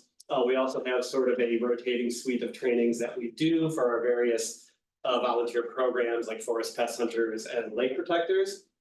And those are all on our YouTube channel as well. Sometimes they're in person and sometimes they're online. We do about 10 webinars a year, so about one a month. And, again, those are a little more geared toward a general audience. We're trying to get people in with something that might interest them. I'll talk about these a little bit more in depth in a minute. But the main thing is we want people to know that invasive species are a thing and that you should care about it. And here's why, and here's what you can do about it. And the webinars are a great vehicle for doing that. We also participated in about 8 events. And a lot of those happen in the summer. A lot of times we're tabling. You can see here we were in Saratoga at the New York State Invasive Species Expo. It was a lot of fun. It was a 2-day event. One part of the event was community engagement, and it happened next to the farmers market in Saratoga, which is a pretty awesome farmers market, by the way. A lot of really good food there. And then the second day was a lot of trainings and workshops and things like that. And then we did 3 classes, which basically we were asked to come and speak to college classes. So our audience has reached this year. I'm proud to say we broke our record, which was 2017. And I have this because I can't read that, but it was 2,000 something, or sorry, I'm getting that all wrong. Here it is, 2,361 people this year. And in 2017, we did 2,268 people. So about 100 increase. Which is really cool to see. And it's worth mentioning here that a lot of our webinars, as Brendan mentioned, have gone, well, they're webinars, but a lot of our events have gone online. So they're webinars now, which I think has really helped increase our reach quite a bit. I'll talk a little bit about our YouTube numbers in a minute. So events are not the only way we reach people. It's 2023, a lot of stuff happens online. There's a lot of ways to reach people. We do it through news, we do it through media, we do it through YouTube. Our YouTube channel started in June of 2020. Right now it has 17,422 lifetime views. These numbers are actually a little higher. I made these slides a week ago and I looked this morning and they are actually slightly higher, which is kind of cool. This year we had 6,576 views and 98 new subscribers to the channel. And just to put that in perspective, we've had 31 hours of watch time since the channel started, and 1,329 watch hours in 2023 alone. So we're seeing a huge increase in people watching our webinars. We record all of our webinars, we put them on our YouTube channel, they go out in emails, they go out on social media. I always do a follow-up email to anyone who registered for the event and couldn't make it. And we're definitely seeing the result of that. Our social media is also doing really well. We've got over 1,600 followers on Facebook, over 1,200 on Instagram. But really the second bullet I think is a little more important. Our Facebook reach, so this isn't necessarily people who are following the page, but just people who are seeing Adirondack Park Invasive Plant Programs show up in their newsfeed. So it's 44,129 people are seeing us in some way on Facebook, which is really impressive. And some of those are followers, of course, but some of them are seeing paid ads we do for to promote a webinar or clean, drain, dry, or things like that we run in the summer. So we're reaching a lot of people through Facebook, and Instagram's at 1,847 right now for its reach. So we have another award to give out, the most popular webinar of 2023 award. Goes to How Deer Shape Forest Ecosystems. And this is awesome because we did this webinar in October and it was published to YouTube on October 26th. It already has 446 views, not 440. I checked this morning. Brendan Quirian, who spoke earlier, was our main speaker for this event, and it's just doing really, really well. To give you a little perspective here on that, some of our other popular webinars were our backyard invasives. That one always does well. We've done that a couple times, but that's already at 349 views. We did a couple on climate change as well and how they relate to invasive species. Climate change and invasive species, the top one there featured Kurt Steger, and Brian also participated in that. That was 272 views. And then we did, this fall, we did invasive species and a changing climate, and that's up to 210 views right now.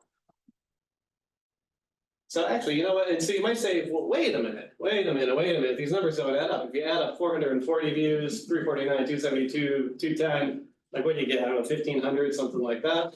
You go back to this, and we had 6,576 views in 2023. What does that mean?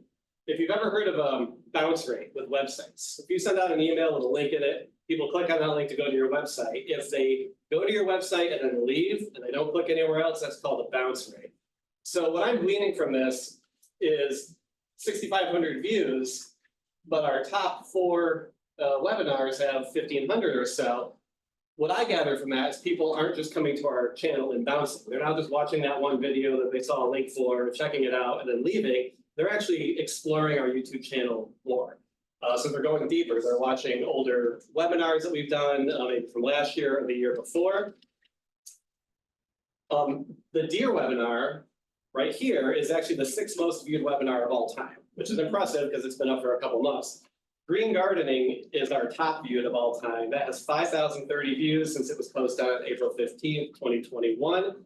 And then there was a video on jumping worms that came in second, 2,223 views. So, you know, these numbers are really encouraging because we're seeing that people are coming for these new webinars that we're putting out. They're a little different than some of the other ones we've done, but they're sticking around. They're interested, they want to learn more, and they appear to be doing that because we have over 6,500 views in 2023. So that's really great.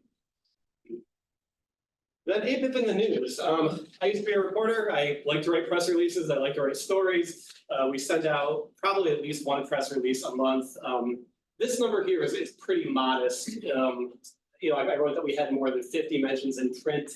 In these print, online, and radio media, you know, in these parts, it's a little hard to track that because we have a lot of little newspapers that people print out. They're not necessarily online. Sometimes I catch wind of them, sometimes I don't. But I'm aware that we've definitely had more than 50. Some of the media outlets are quite local. Adirondack Almanac, it's kind of like a news aggregate if you're not familiar with it, but it's fantastic. They're really good about printing our stuff. The Enterprise, the Explorer, but we're also reaching down to Albany. The Albany Times-Union has had us featured a couple times, either mentioned or they run a press release. Malone Telegram, Post-Republican, and then WAMC, which I believe is based down in that Saratoga, Albany area as well, and the Post-Star. I knew I was missing one. And you know, when I write a press release, a lot of times I package it, and depending on the news, if it's breaking news, like, hey, there's a new invasive species, you know, or a beach leaf disease was found in a 2nd location in Warren County this year, I write that more like a traditional press release. The point of a traditional press release is to get people to do a story on you. It's not for them to print the press release, it's for them to give you a call and say, hey, can I get an interview? I want to do a story on this. That doesn't always happen these days because newsrooms are so short-staffed. So a lot of times I kind of write them up like little stories that are ready to print. So we see a lot of cases where that happens. You know, the Enterprise, like Classic News, are really good about printing our press releases. But one thing I've noticed this year is that I feel like we've had more reporters reaching out to us this year than we did my first year, which was 2022. So they're biting. And one example of that is this In the Weeds article. It wasn't about APIPP, but they did reach out to us. I believe Brian did the interview for that. And that was a feature story that ran in Adirondack Life magazine over the summer. And then Adirondack Explorer is also really good about picking up our stuff, so I wanted to give them a shout out.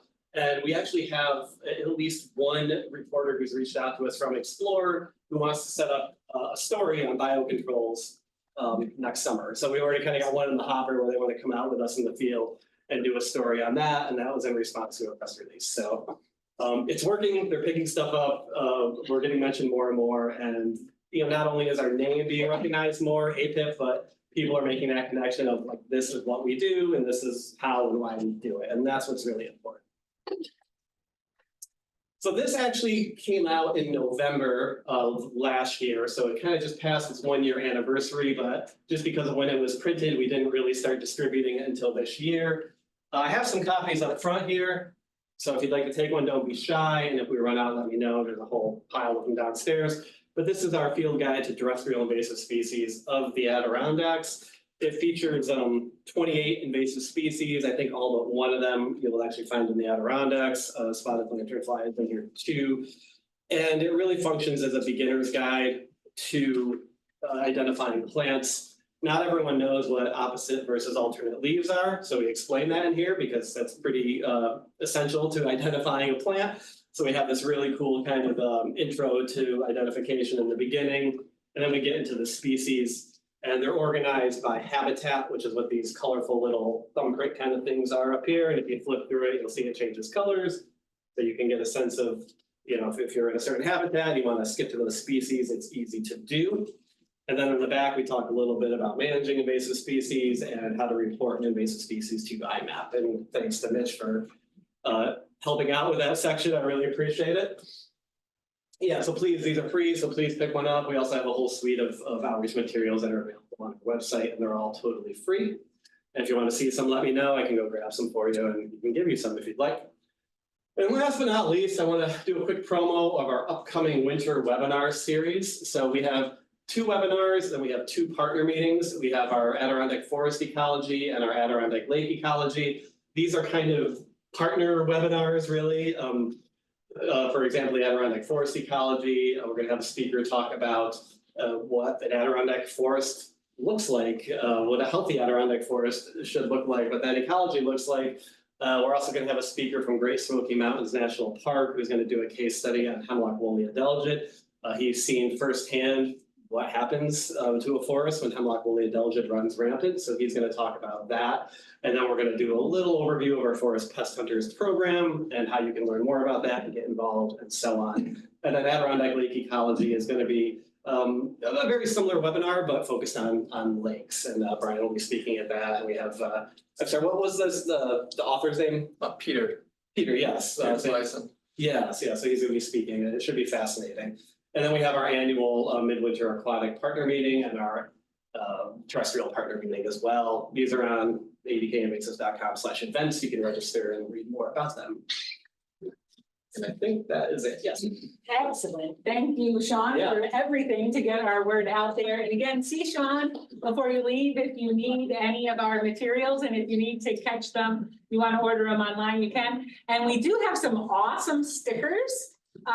So I think Brian's got one of them on his water bottle, but they're over where the snacks are. We've got clean, drain, dry, don't move firewood, and stop invasive species. So make sure if you need some stickers, you take some of those today too. And last, but certainly not least. Sure, I'm not gonna block you, but okay. I'm gonna come over here where the camera is, but I just want to take a few minutes to provide a few updates on some of our research innovation projects. And as we heard this morning, one of the common themes that both Brendan and Hillary mentioned is the need to innovate and adapt, because we know that the suite of species that we're dealing with is constantly changing. The tools that are available to address those species are constantly changing. So we want to try to be on the leading edge to be as efficient and as effective as possible with our work. And that's where some of these projects touch down. And also I want to echo the theme of collaboration. Very few of these examples I'm going to highlight are things that we're working on in a vacuum. These are projects that we're collaborating with other universities, other partners, volunteers, landowners, variety of different people. So I'm going to talk briefly about 4. The first is our knotweed management research project. If you've attended past partner meetings, you've probably heard a little bit about this project already, but it's one that we wrapped up this summer, so I kind of want to close it out and share our final results. So the purpose of our knotweed management research project was to evaluate chemical alternatives to glyphosate for the control of knotweed. Knotweed is probably the 3rd most common species that our program manages. It's widespread across the Adirondacks, and currently the most frequently used and most effective tool to address knotweed is glyphosate-based herbicide.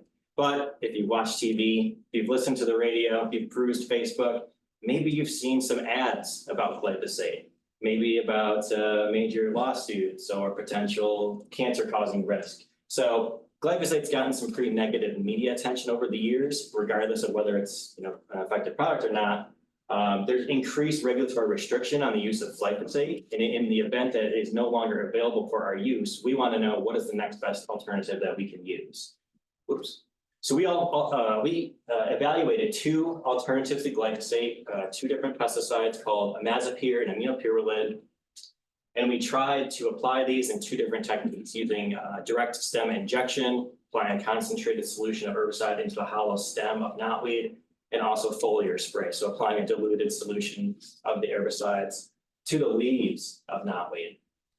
And we had a whole experimental design where we had 3 different sites where we applied these products to small 1 square meter plots. And we treated in 2022. Some of you heard about this already. We monitored the sites 2, 4, and 6 weeks after treatment to collect information on the decline of those plants, a visual estimate of decline or injury. And then this year, which we really wrapped the project up, is we went back to those sites to do some spring reemergence monitoring to see how much of the knotweed was coming back in these different treatment plots with our different products and our different application techniques.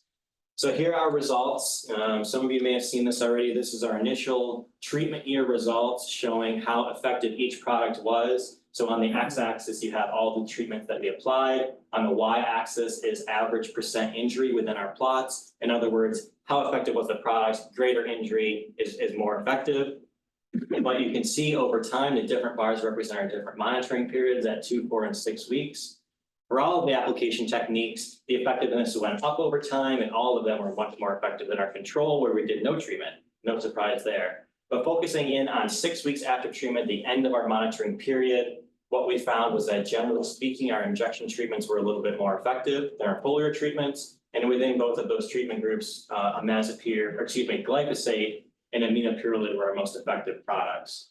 However, analyzing the data statistically, there's no significant difference between any of these treatment groups. In other words, these alternative products, imazapyr and aminopyrrolid, are equally as effective at controlling knotweed as glyphosate. So we returned to these plots this spring to see how many stems were returning to the treatment areas. We visited them in the early spring and then again in later summer and counted the number of live stems that remained in these plots. And that's what you're seeing here. All the different treatments on the x-axis, the average number of live stems per plot on the y. And what we found is that generally speaking, our imazapyr and aminopyrrolid plots had way fewer stems than our glyphosate plots. And all of these had fewer stems than our untreated controls. Now, these results may paint the picture that aminopyrrolid and imazapyr are way more effective at controlling knotweed. And this is really a reflection of the chemistry of these products. So if you're familiar with pesticides, I don't expect many people spend their evenings reading about the chemical characteristics of pesticides.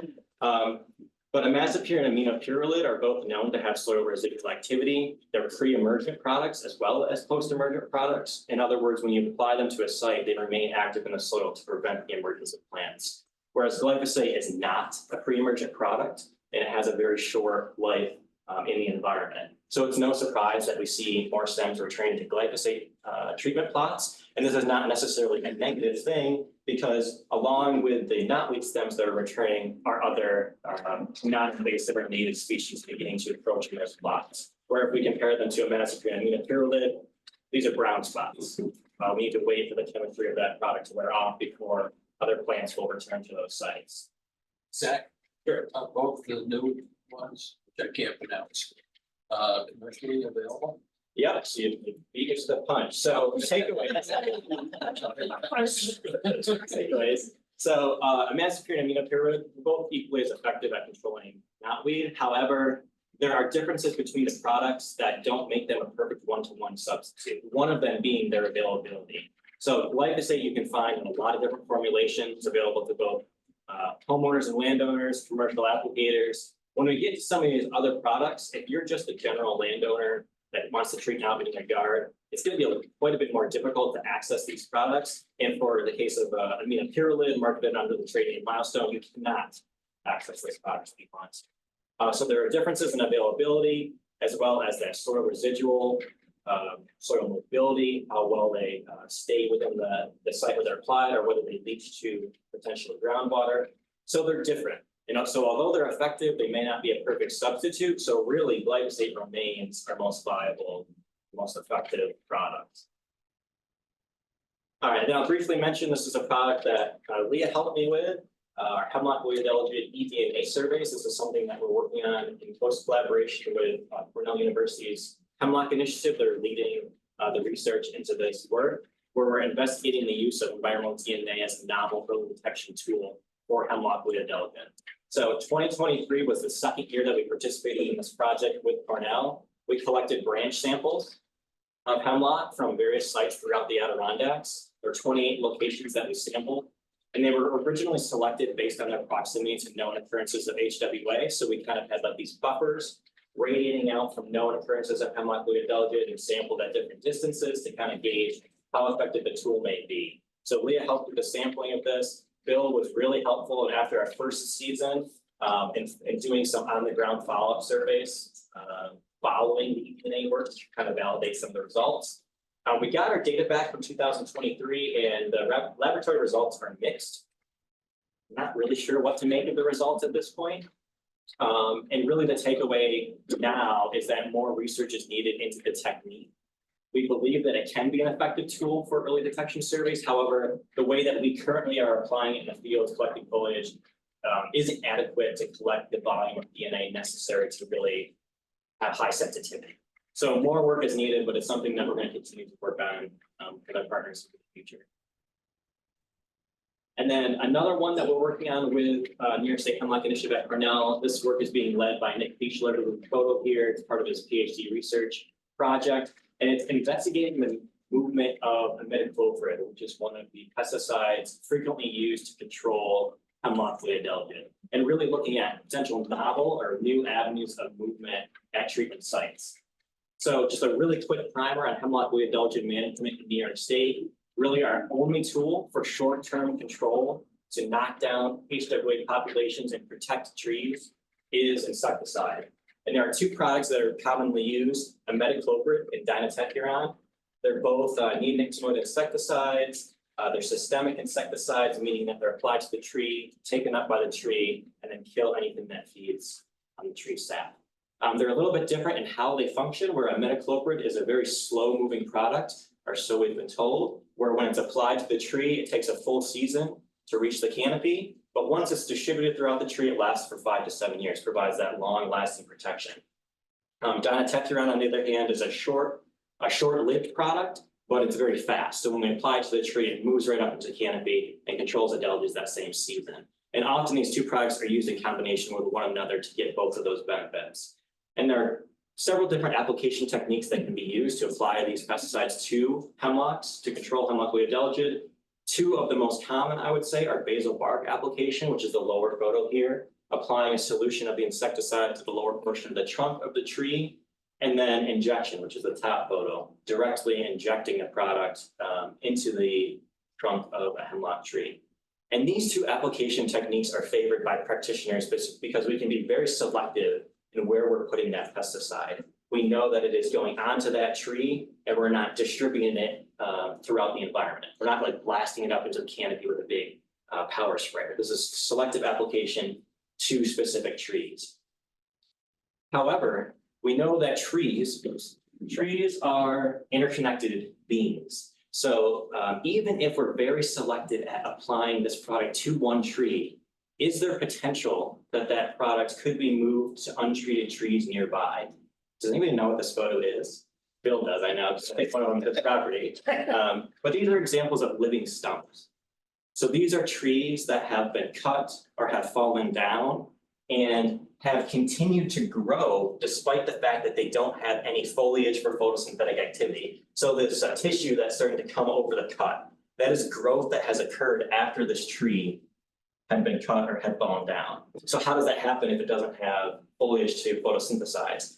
Well, it is likely getting nutrients from another tree nearby, either through root grafting or interconnected mycelial networks. So understanding that trees are connected, is there potential for insecticide to move from a treated tree to nearby adjacent trees? And that's this question that Nick is trying to answer. So there are really three parts of this research project.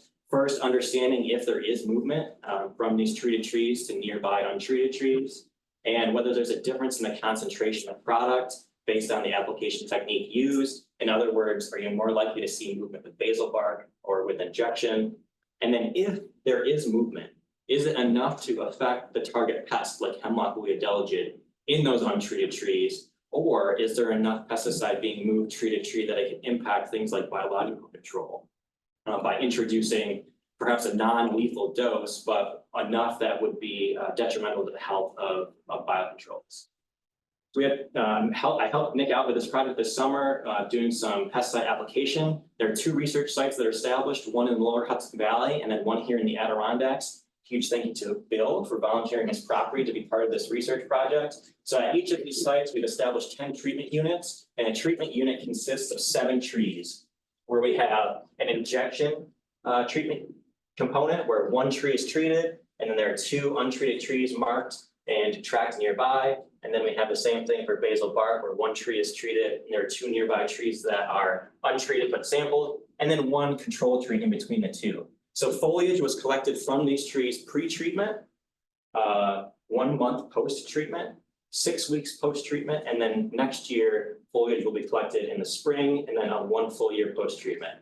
So we'll look at the foliage, or I should say, people that are really smart in a lab, will look at the foliage, perform some magical laboratory analysis to look for the presence of a metacloprid and its metabolites to help us understand how the insecticide is moving and whether it's moving from these treated trees to untreated trees nearby. Don't currently have any results for that, but that's something that Nick will share in the coming probably year as it becomes available.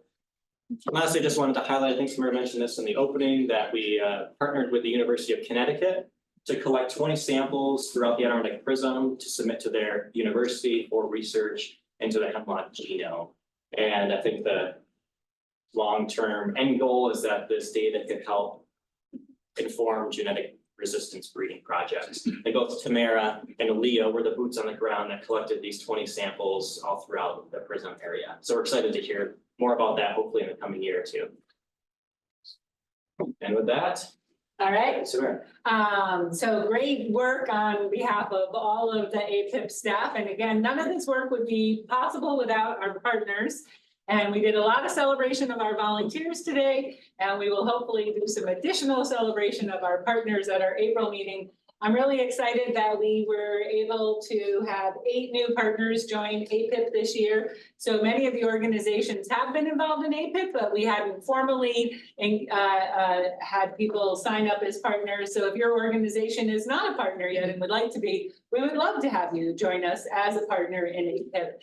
Usually with our partners, we're doing some sort of event during the year. We're sharing some data back and forth. There's give and take between APIPP staff and the partners. So it is really amazing, and it's what makes the Adirondack Partnership for Regional Invasive Species Management work. So I'm going to just give a heads up that last year we started our first partner data dashboard. So what you heard today was a great set of data, and that's what APIPP, as the staff of the Nature Conservancy and the contractors we hire, are able to do. But that's like only the tip of the iceberg of the story of what's actually happening here in the Adirondacks. So last year we pioneered our first data dashboard. And Zach, we're going to send out the surveys probably late January, is that? Yep. Yeah, so we'll send out the survey for all of our partners by late January.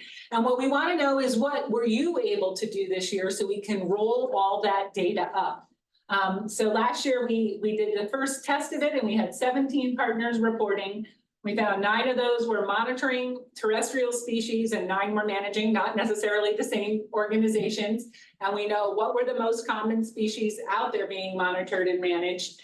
And one of the things that we found very interesting is that we were also able to roll up the organizations that are operating boat stewards programs. So after lunch today, when we do our roundtable, I'm sure you'll hear from AWI about the boat steward program this year. But we also had 5 other partners who were managing boat stewards. So we're able to roll all of that up in this partner data dashboard. We're able to roll up what's happening on research and community communications. So this is the first time here in the Adirondacks anyway, that we've been able to visually display, not just, kind of the data that we're all collecting here in APIPP or that might be on IMAP, but all of the work that's happening with our partners. So that survey will go out at the end of January, hopefully get data back in early February. We'll be back here in April to celebrate what all of our partners are doing. Just again, a quick shout out on those winter webinars. They're going to be fantastic. We're thinking about it one day and we're like, we talk about these invasives all the time, they destroy native habitat. We're like, you know what, we should go back and do basic forest ecology and basic lake ecology so that we understand what is the impact of these invasive species on our native habitat. And our virtual partner meetings, which we started during COVID, which have been great. So I am gonna leave you off here. I'm gonna ask everybody in this room to go outside on the porch really quickly. And Sean is all set up with the camera and it's not that cold out there yet. So I'd love to have everybody here go out on the porch with no delay so we can get a great picture. And then, around that. So we'll start with Brett, finish up on anybody on this side and then go around. So go ahead, Brett. So, Brett Wimsack, with Boston College, Adirondacks Watershed Institute, so work specifically with their stewardship program. It's the aquatic Adirondack region aquatic species spread prevention program. So a couple things wanted just to share with you guys today is kind of how our 2020 season went. Kind of a common theme here today. It's putting a bow on what this year was and where we're going to be going in the next year. So one thing that I had talked about last year when we were down here was our need for the number one way for us to be successful is making sure that we have our staff. And so that's, been a common theme for the last couple of years for a lot of programs all across the park region, is not being able to get the applicants that we need to be successful. So last year, we struggled in that regard a little bit. We started off the season with only about 60% of the staff that we needed to be full-time. And over the course of the season, we were able to boost that up a little bit, get it up to around 90%. So for this year, we were then able to do a lot better.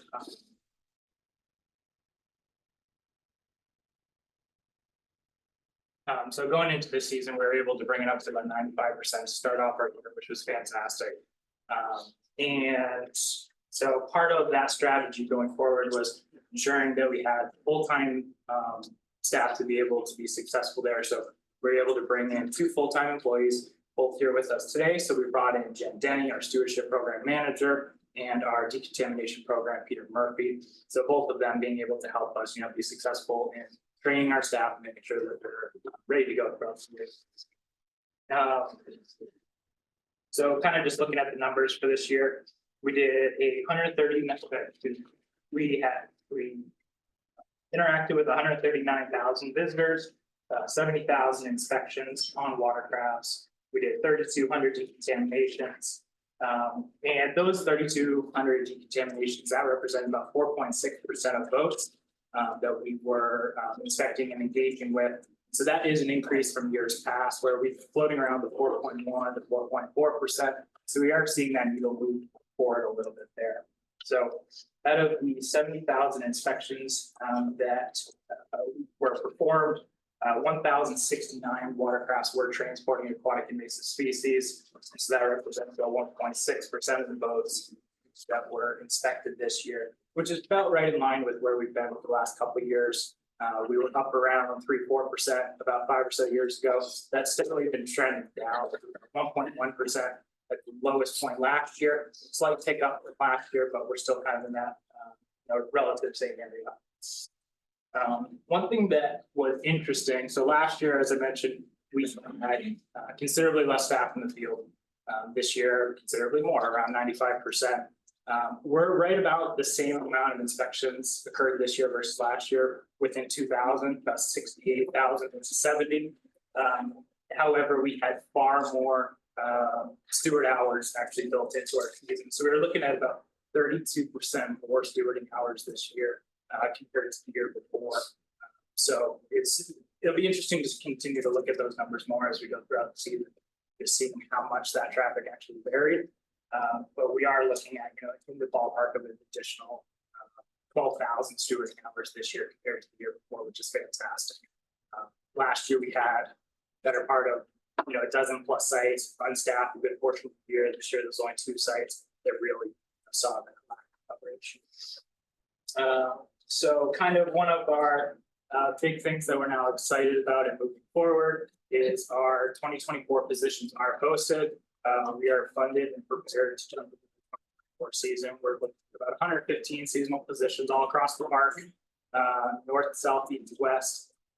And so those positions are posted on AWI's website. It's on the webpage at College.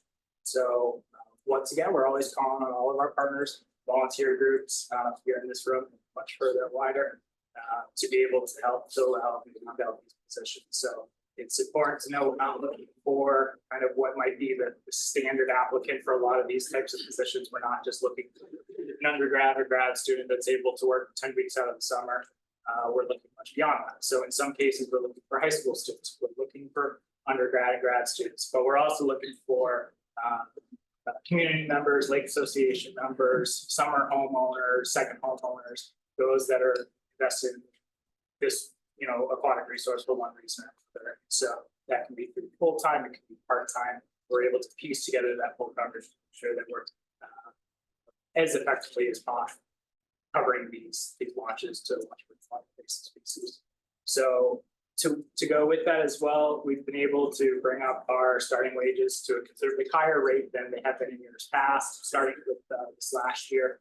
And so our steward ones, as we've been referring to in recent years, working in boat launches where there is not watercraft contamination equipment, those stewards are starting at $18 an hour, but the majority of our staff are actually starting at $19. Anyone that's working and being trained at one of the contamination sites, which makes up over 50% of our positions hired for, not including supervisors.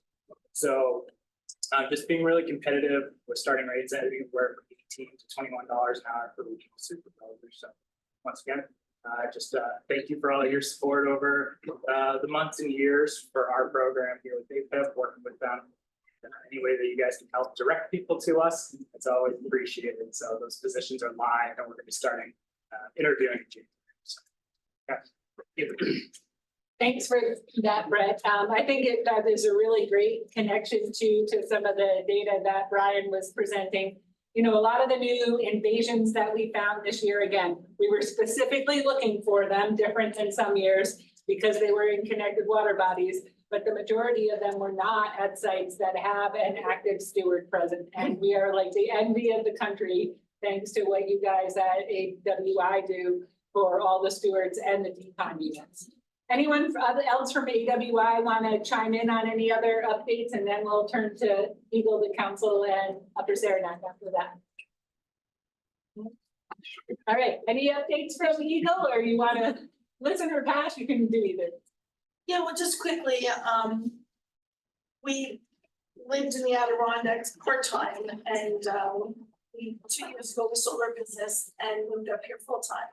So Eagle Lake, we just watched a decline in the water quality in the lake. I do a lot of swimming and kayaking, and so instead of complaining about it, I decided to get involved. And we have a committee of 10 of us that are working with the Eagle Lake Properties Association. And my goal for next year is just really to educate the owners as I get educated, and to put a treatment plan together for Eagle Lake for in the future. And as I learn, I'll just pass that on to other people. And I think we've got a pretty good group of people. And the lakes around us will hopefully educate us and help us as well. So that's about all. Great story, and we look forward to having monitoring reports from Eagle Lake coming in next summer. Thank you. Yeah, Jackie. Thank you. So I am gonna do it real quick, and then I'm gonna kick it over to Blake, who does a lot of our AIS water work. So we have been continuing to monitor different herbicide permits coming through the park agency. So folks are aware we engage in both legislative and other types of policy work within the Adirondacks and on behalf of the Adirondacks. So continuing to engage in that monitoring effort and also continuing to engage with partners and find solutions. So with that, I'm going to pass it over to Blake to share about his work down in the Rocky Lake area. Thanks, Jackie. As I mentioned, I work over more on the western side of the park, and so last time we spoke with this group, I think that we announced we had gotten grant funding to start a project that we are calling the Headwaters Campaign, which a number of you are involved with as well, and we're very appreciative of this partnership. But we're working with 3 lake associations that are sort of hydrologically connected. Those include Ragged Lake, Blue Mountain Lake, and Long Lake. And the purpose of the campaign came about really because of conversations with lake associations that probably you all are familiar with these concerns and pressures as well. Just the very limited capacity that these mostly all volunteer groups have, especially through the interior of the park, where they're dealing with just the inherent pressures of not having a ton of development around the lake shore, just kind of a double-edged sword where, they don't have the pressures of development, but they don't also have the sort of resources as far as people and ability to generate revenue to staff these operations. So we launched the Headwaters campaign kind of specifically looking at how we could figure out, and we're calling it the Headwaters campaign because what we're really interested in is looking at the kind of unique and specific concerns of these upper watershed entities that are dealing with mounting pressures from climate change, especially around invasive species, and the management tasks that they're tasked with, the surveying and the removal of invasives. We're looking at ways that we can get them more support for those efforts, whether it's through additional capacity, new sources of revenue.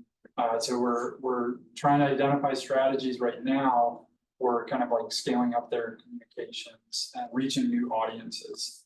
And then this is hopefully part of a longer term strategy where we will then, once we have kind of built out their infrastructure for just disseminating information to a wider demographic of individuals, reaching more people that are sort of passing through visitors to the park, whether those are short-term or long-term visitors.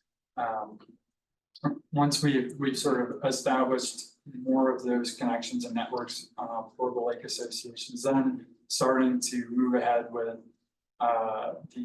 the sort of messaging around invasive species prevention, which APIPP and this group are obviously really crucial and critical for.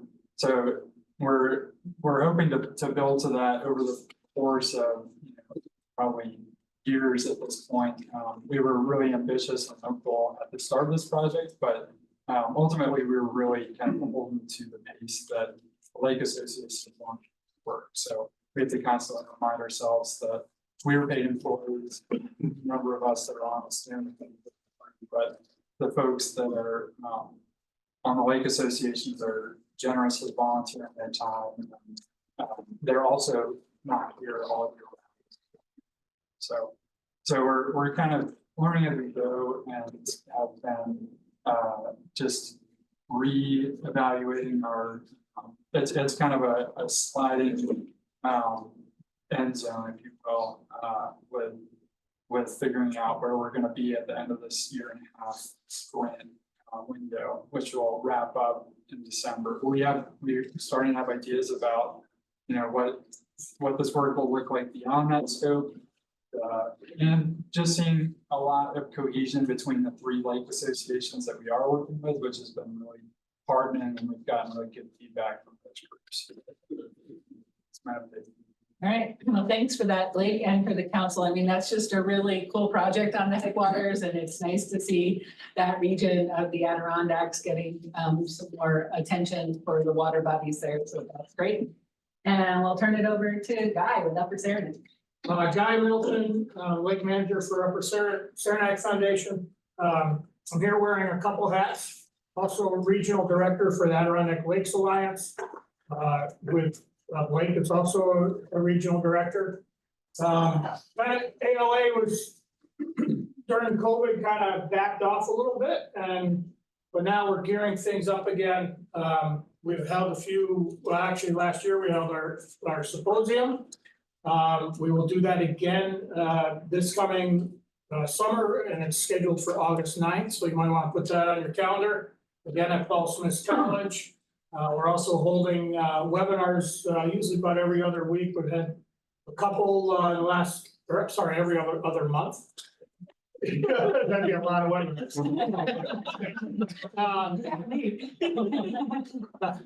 We had the past couple of webinars, grant funding with Ezra, and Brian helped us with that. We had a Loon program webinar, and then we had some more scheduled here in the next few months. I'm also trying to drum up regional directors. So we want to expand the,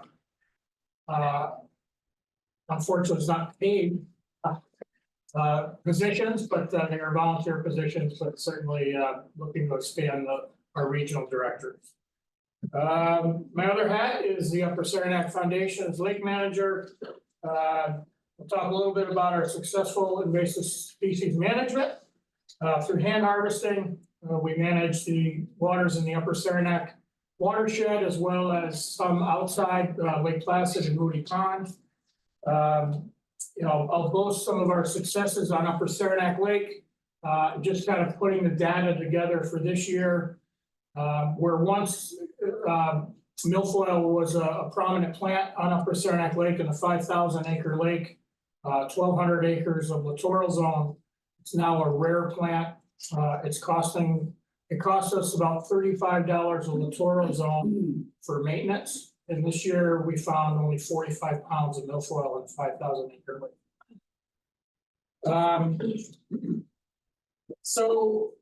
But I also want to kind of talk about our maybe expanding of our dive and hand harvesting operation.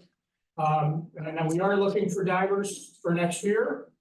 And we're not competing against AWI, but we also have a very competitive wage.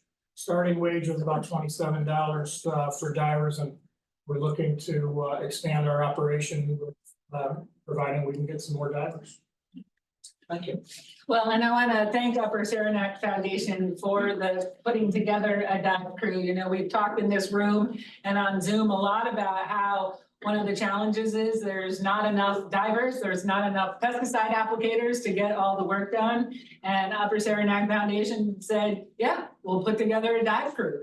So I think that's a really great additional resource here for the Adirondacks. So thank you for that, Guy, and hopefully you'll get great divers this year. Anything else from the Sportings? You got any other updates? Okay. I spoke about. And then Leah, I don't know if you're gonna give an update or Alex is. We'll get to Alex when we get around to Alex. So Katie, you can go. Okay, I'm Katie with Hamilton Soil and Water. I'm just gonna give like an update of what we did this year and what we're looking forward to. Thank you to APIPP for all of this, the gathering today and everything, but also specifically like we deployed an emerald ash borer trap this year that you guys gave to us. We monitored that and found nothing, so that was great news. At our Envirothon we had, which is for high school students throughout the county, and we had every school in the county participate this year. So that was the first time in a long time that we were able to do that. And presenters highlighted invasive species awareness to those students. So we're really trying to foster this throughout the community. We did a lake survey at Indian Lake for invasive species, and we didn't find anything there. We do our lake monitoring program that isn't specific to invasive species, but we hit 20 different lakes in the warm months each month. And we're always keeping an eye out for invasive species. Anytime we don't see an AWI steward, we do have a hot water pressure washer back at our office. So we decon the boat whenever we can. Our hours are pretty weird when we're doing this. There's not always decon stations open. we take a lot of landowner inquiries about invasive species. We get a lot of funny phone calls, and whenever we can't figure it out, I always we always contact Brian or Becca, and I mean, so fast at helping us. So really appreciate that. We do a lot of conservation education presentations throughout the year, and always try to sneak some invasive species stuff in that. And really fun for me this year, we collected some Gallowsella beetles. Somebody can correct me on how I'm saying that. For purple loosestrife biocontrol. So we got our partners in Warren County Soil and Water, they have had a good program going for a while, so we were able to go and collect some beetles from them. We reared them in our own pots and netting at the office, and we were able to release them at quite a few different spots on Blue Mountain Lake, near some wetlands that we didn't want to use herbicide at. So that was really fun for me. And then we do have 2 pesticide applicators in our office, myself and Lenny Crew. And so we were able to do some purple loosestrife treatment this year, Phragmites and Japanese knotweed. But again, we're talking about staff time and everything else. We just said, there's not enough of us to cover all of the needs. So I want to say another big thank you to Becca, because she helped me start a program for Hamilton County specifically to do an injector tool rental program for our local communities. I can't tell you, I have not even publicly announced this program yet. And I have a list of like 12 landowners on it, and I have not even told anyone about it yet. So I think that'll be really good, program. Let's see. And for 2024, we definitely plan on participating in the Forest Pest Hunters program again. We'll do, I'm sure we'll do another lakes survey, and we're also hoping to purchase a CD3 unit. Yeah, so that's pretty cool. I think we have enough funding that we're gonna try to get one of those. I'm not sure exactly where it will be deployed, because we have lake associations kind of nagging at us about it. So we'll see where we get with that. And then I know that Caitlin Stewart, my manager, she's very interested in eDNA. I'll tell her what we learned today about it too, and but we might try to dabble into that a little bit too. That's everything. All right, thank you, Katie. There's so much that goes on with Hamilton County Soil and Water Conservation District. I don't know how you guys do it. It's that we have, but it is great having you there in Hamilton County. And George, did you have any updates from your season? Yeah, well, not necessarily this past year, but I just wanted, maybe people don't know what I've been doing.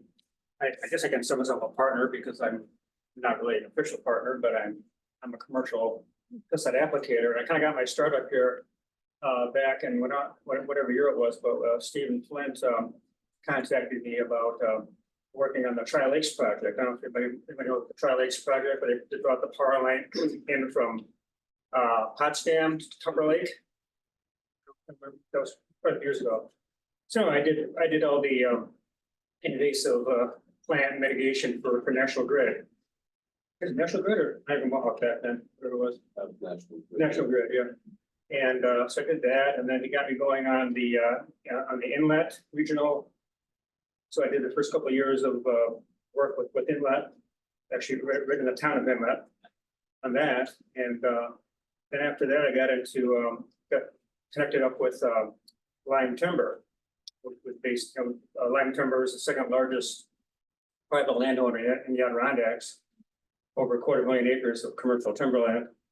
And so I do all their invasive work, and just made a quick summary. Like the past so many years, I've been working on 34 sites that I manage for Lime Timber, ranging from every Adirondack county except Herkimer, I think, is where I'm working with them.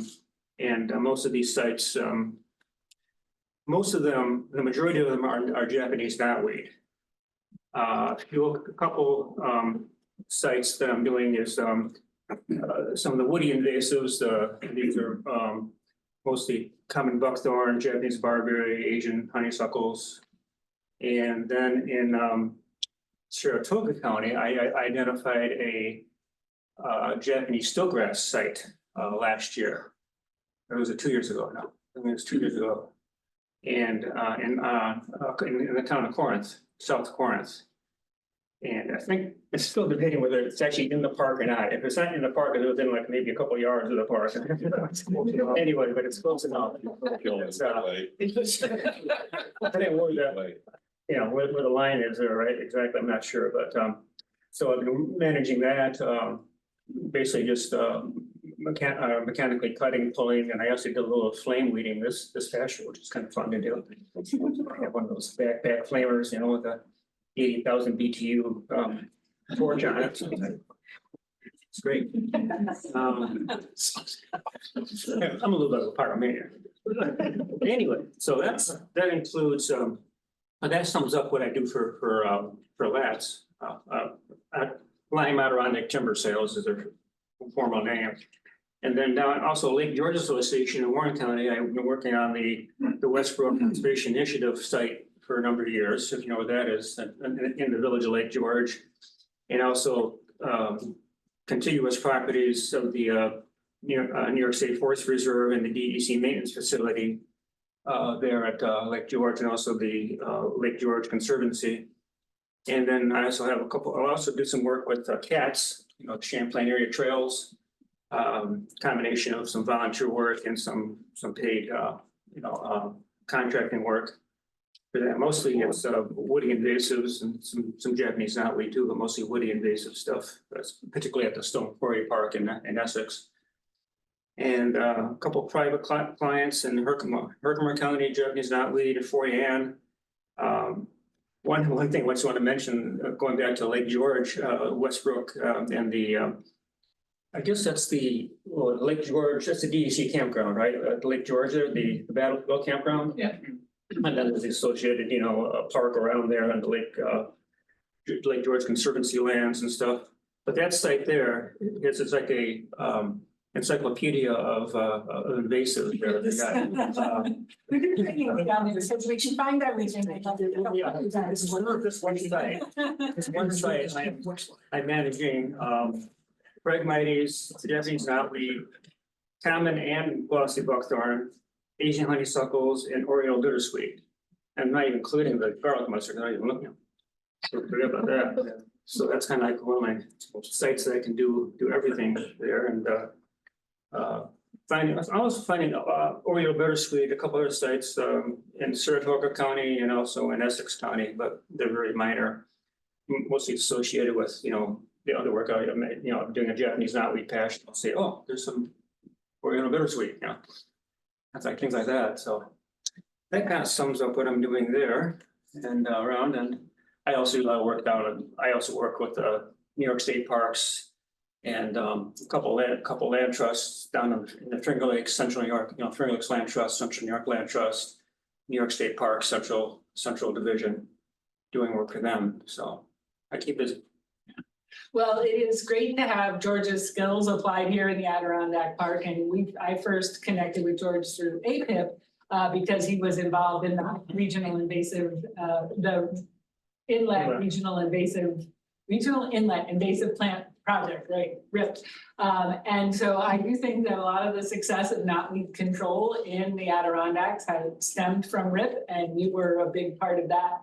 And I saw George actually skiing last year over at the Vic, and he mentioned this Japanese stiltgrass that he had seen. So we were able to connect with him and begin to see, like, is there some contractor who might have gone in Corinth who also went in Lake George? We never could figure out that connection, but we really want to know what's happening with that species because it has the potential to take over our entire forest floor and impact regeneration.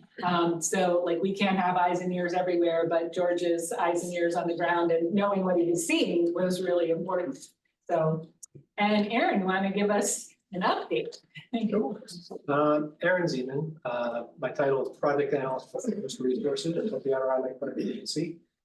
But in the last year and a half or so, I've been transitioning into doing some more aquatic invasive species work. Most notably, recently, we've been doing a lot of review of pralicillachlor herbicide application proposals in the park. And in 2023, we reviewed and presented to the agency board in May for treatment in Lake Luzerne, which the agency board approved. And that project was undertaken in the end of May. We just got our December report that was due December 1st from Lake Luzerne. Haven't dug too deep into the details yet, and I've got some follow-up questions to ask them, but the bold headline at the top was that they found no Eurasian water milfoil in Lake Luzerne in any of their survey points following the treatment. And that was a July survey, I believe. So that was in May, and then just recently, the November agency meeting, the agency board approved a proposal for Paradox Lake for 2 treatment zones, Paradox. That one had the additional new component of involving underwater lands administered by DEC. So the recent memoranda looking at the interagency guidelines for best management practices of invasive species on state lands. So we went through that process and that consultation for that review. And other than that, we've also been doing pre-application reviews and site visits for proposals that we're anticipating to be coming to us in January. And right now, it looks like we've got probably 6 lakes that are coming for potential for review and approval for potential treatments in the spring of 2024. So that's really been the gangbusters work that's been coming our way as people are seeing the potential for these types of projects. And we're still circling back around to see what follow-up survey data look like on those after those treatments. But it certainly has got the ear of a lot of lake associations who've been working through these problems for decades, that, as you are all aware. So that's what we've got going on, and that's what we've anticipate coming up. So. All right, thanks for that update. Yes. Well, I was just wanted to add, if anybody wants to see a video of flame leading still grass, I know. Okay. Some demonstrations. Oh, we did have some demonstrations at a summer site. We probably need to work preserve work plan for that, unless anybody's got some private land where we can go out with the flame. Steve. Yeah, actually, LISMA meeting. They just So had Long Island. Long Island Invasive Prism. They just had a whole on flame. Procedure. It's kind of interesting. 10 seconds is the best number of seconds. So, anyway, so I have a couple of things. First is like George, my wife and I are helping out the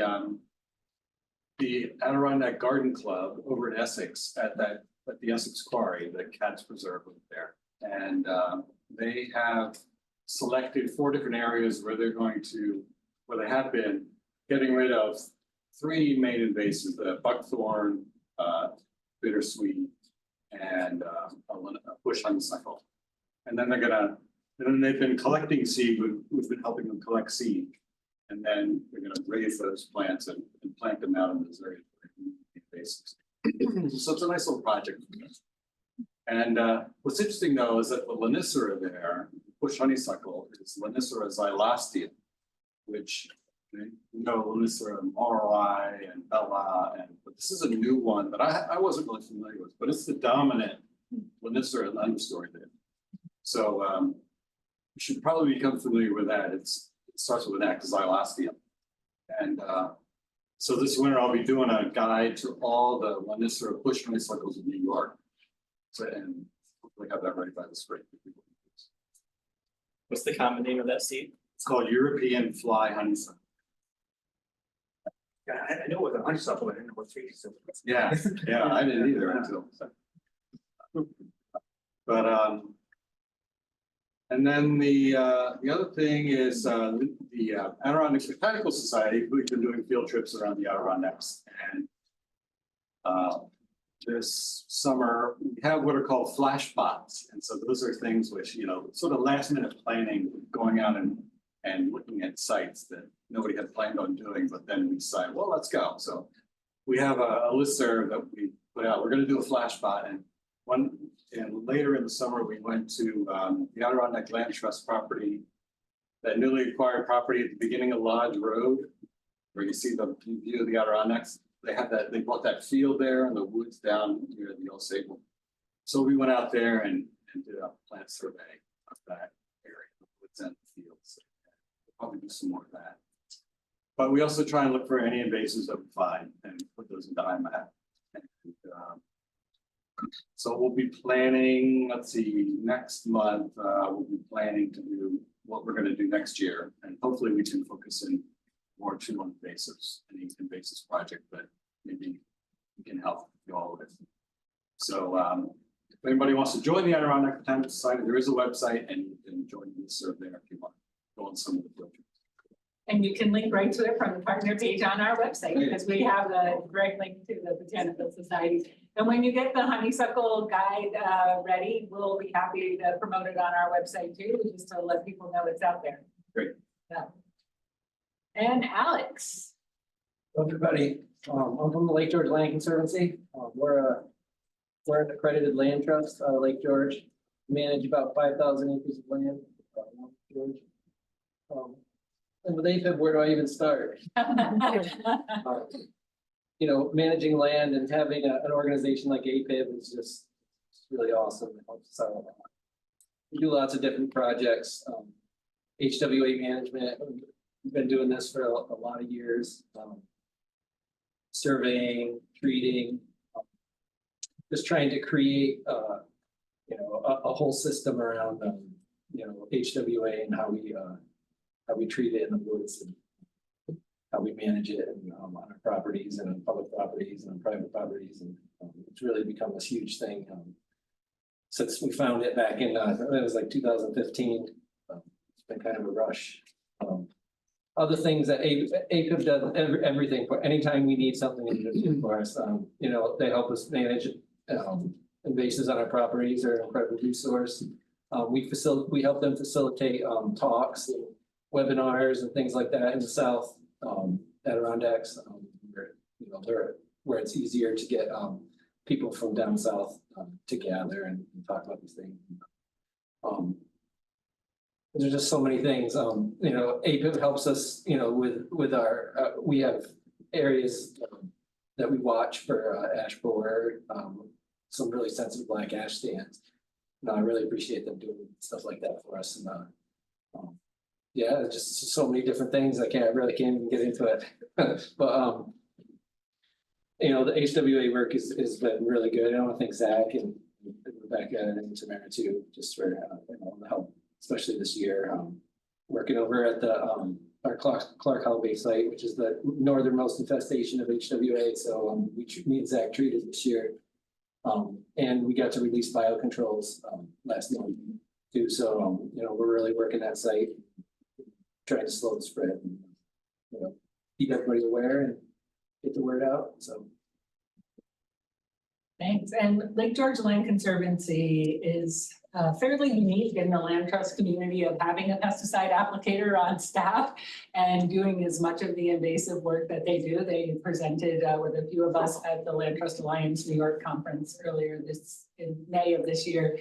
But really that northernmost occurrence, thanks to Alex and, you know, keen eye and knowing what he was looking for, and also the experience he has, they were able to get right out there, and Zach had helped with that, but to start treating that, because we still hope, you know, while eradication of hemlock woolly adelgid is not possible, we do hope that it can be contained and that we can slow the spread of it. So getting on that kind of outlier infestation right at the beginning is just so important. And so it's a great, great partnership.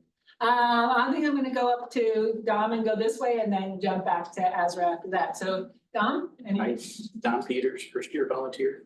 I guess to start off with like why I participate and what I get out of it. For me, it's a way being outside, moving around, getting experiences, and to know that I can participate in something that I care about that adds to the sense of fulfillment. So it's a good fit. And it's a lot of why I do it. let's see. Any funny stories? I don't know. I started with forest protectors and I coordinated with Bill and Becca. And we had an approach where we delineated some of the presence out there. So that was a success story in terms of like getting a lot of good data to support that effort.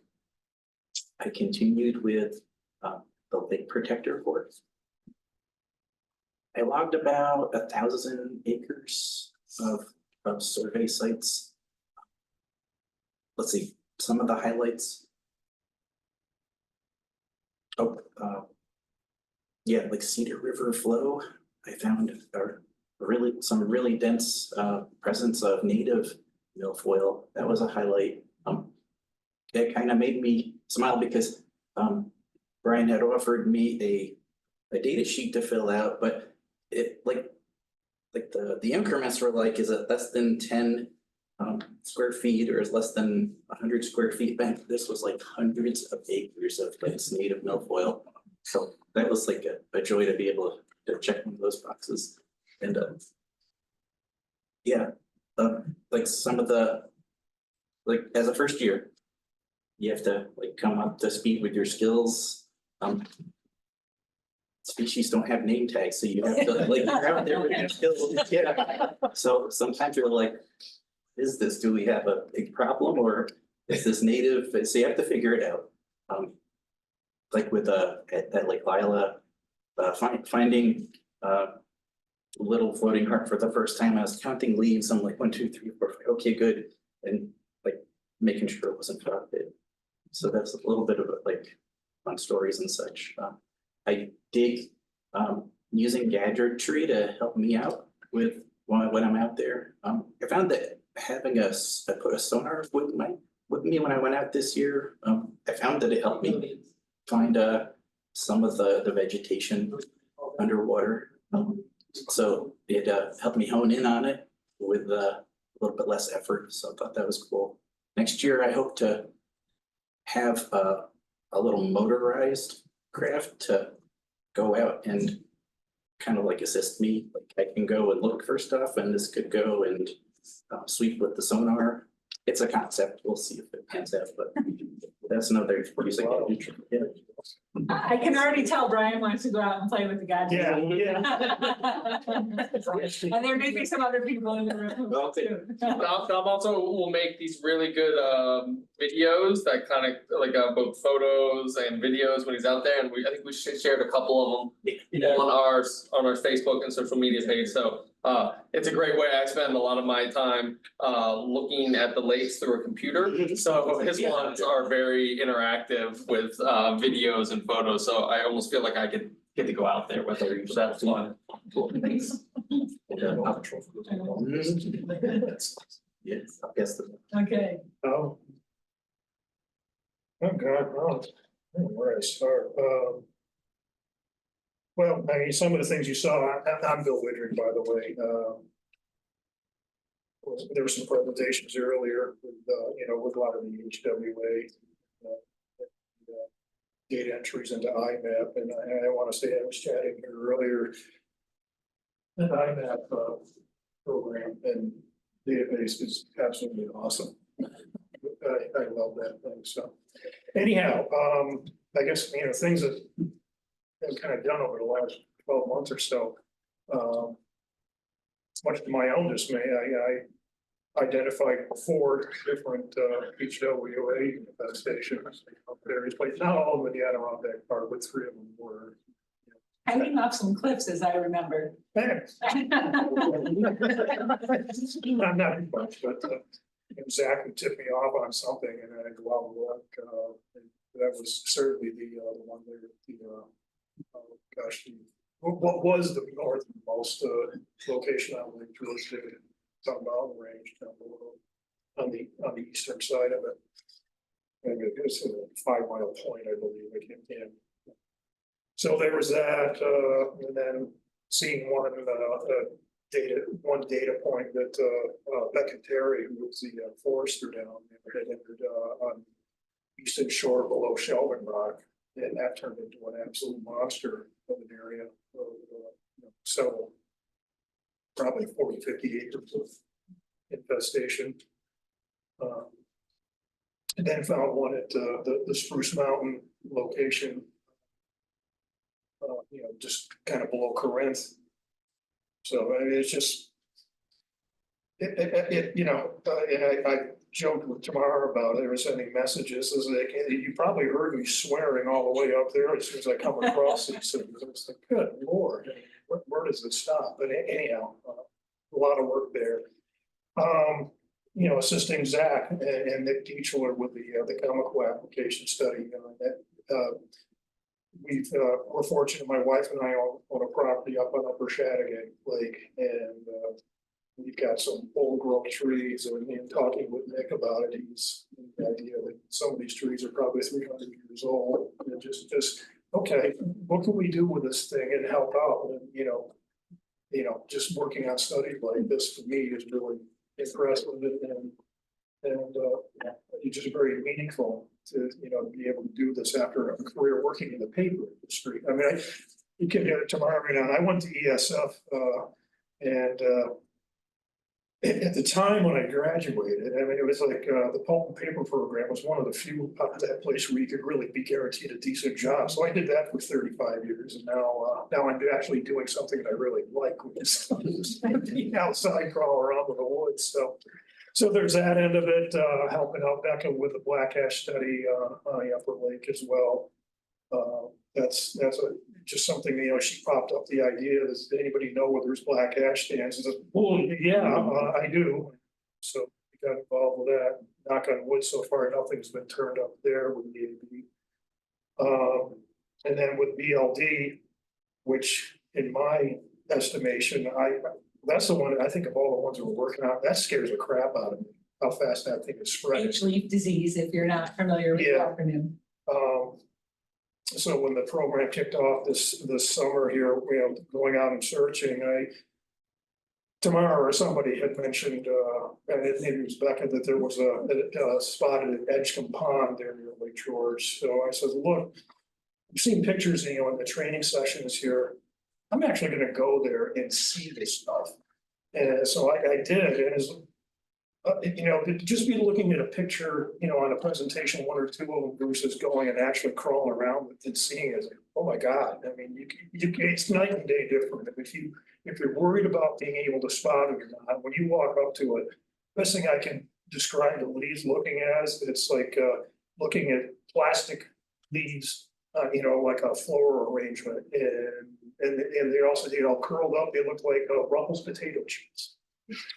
So it's between that and whatever, I took a bunch of pictures of that site, and I think I sent them on to Becca, and I think Neil, you've got them uploaded onto your web page. And then lo and behold, I was out just doing one of the trails that was identified.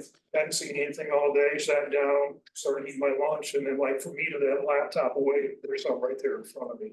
And so just found that on the Cat and Thomas Ridge down the Lake George. So, and I think Leah, you had been up there. Yeah. And it's like you don't see it until, when you walk onto it, you can see it, but it's sometimes it's weird how things just kind of pop out.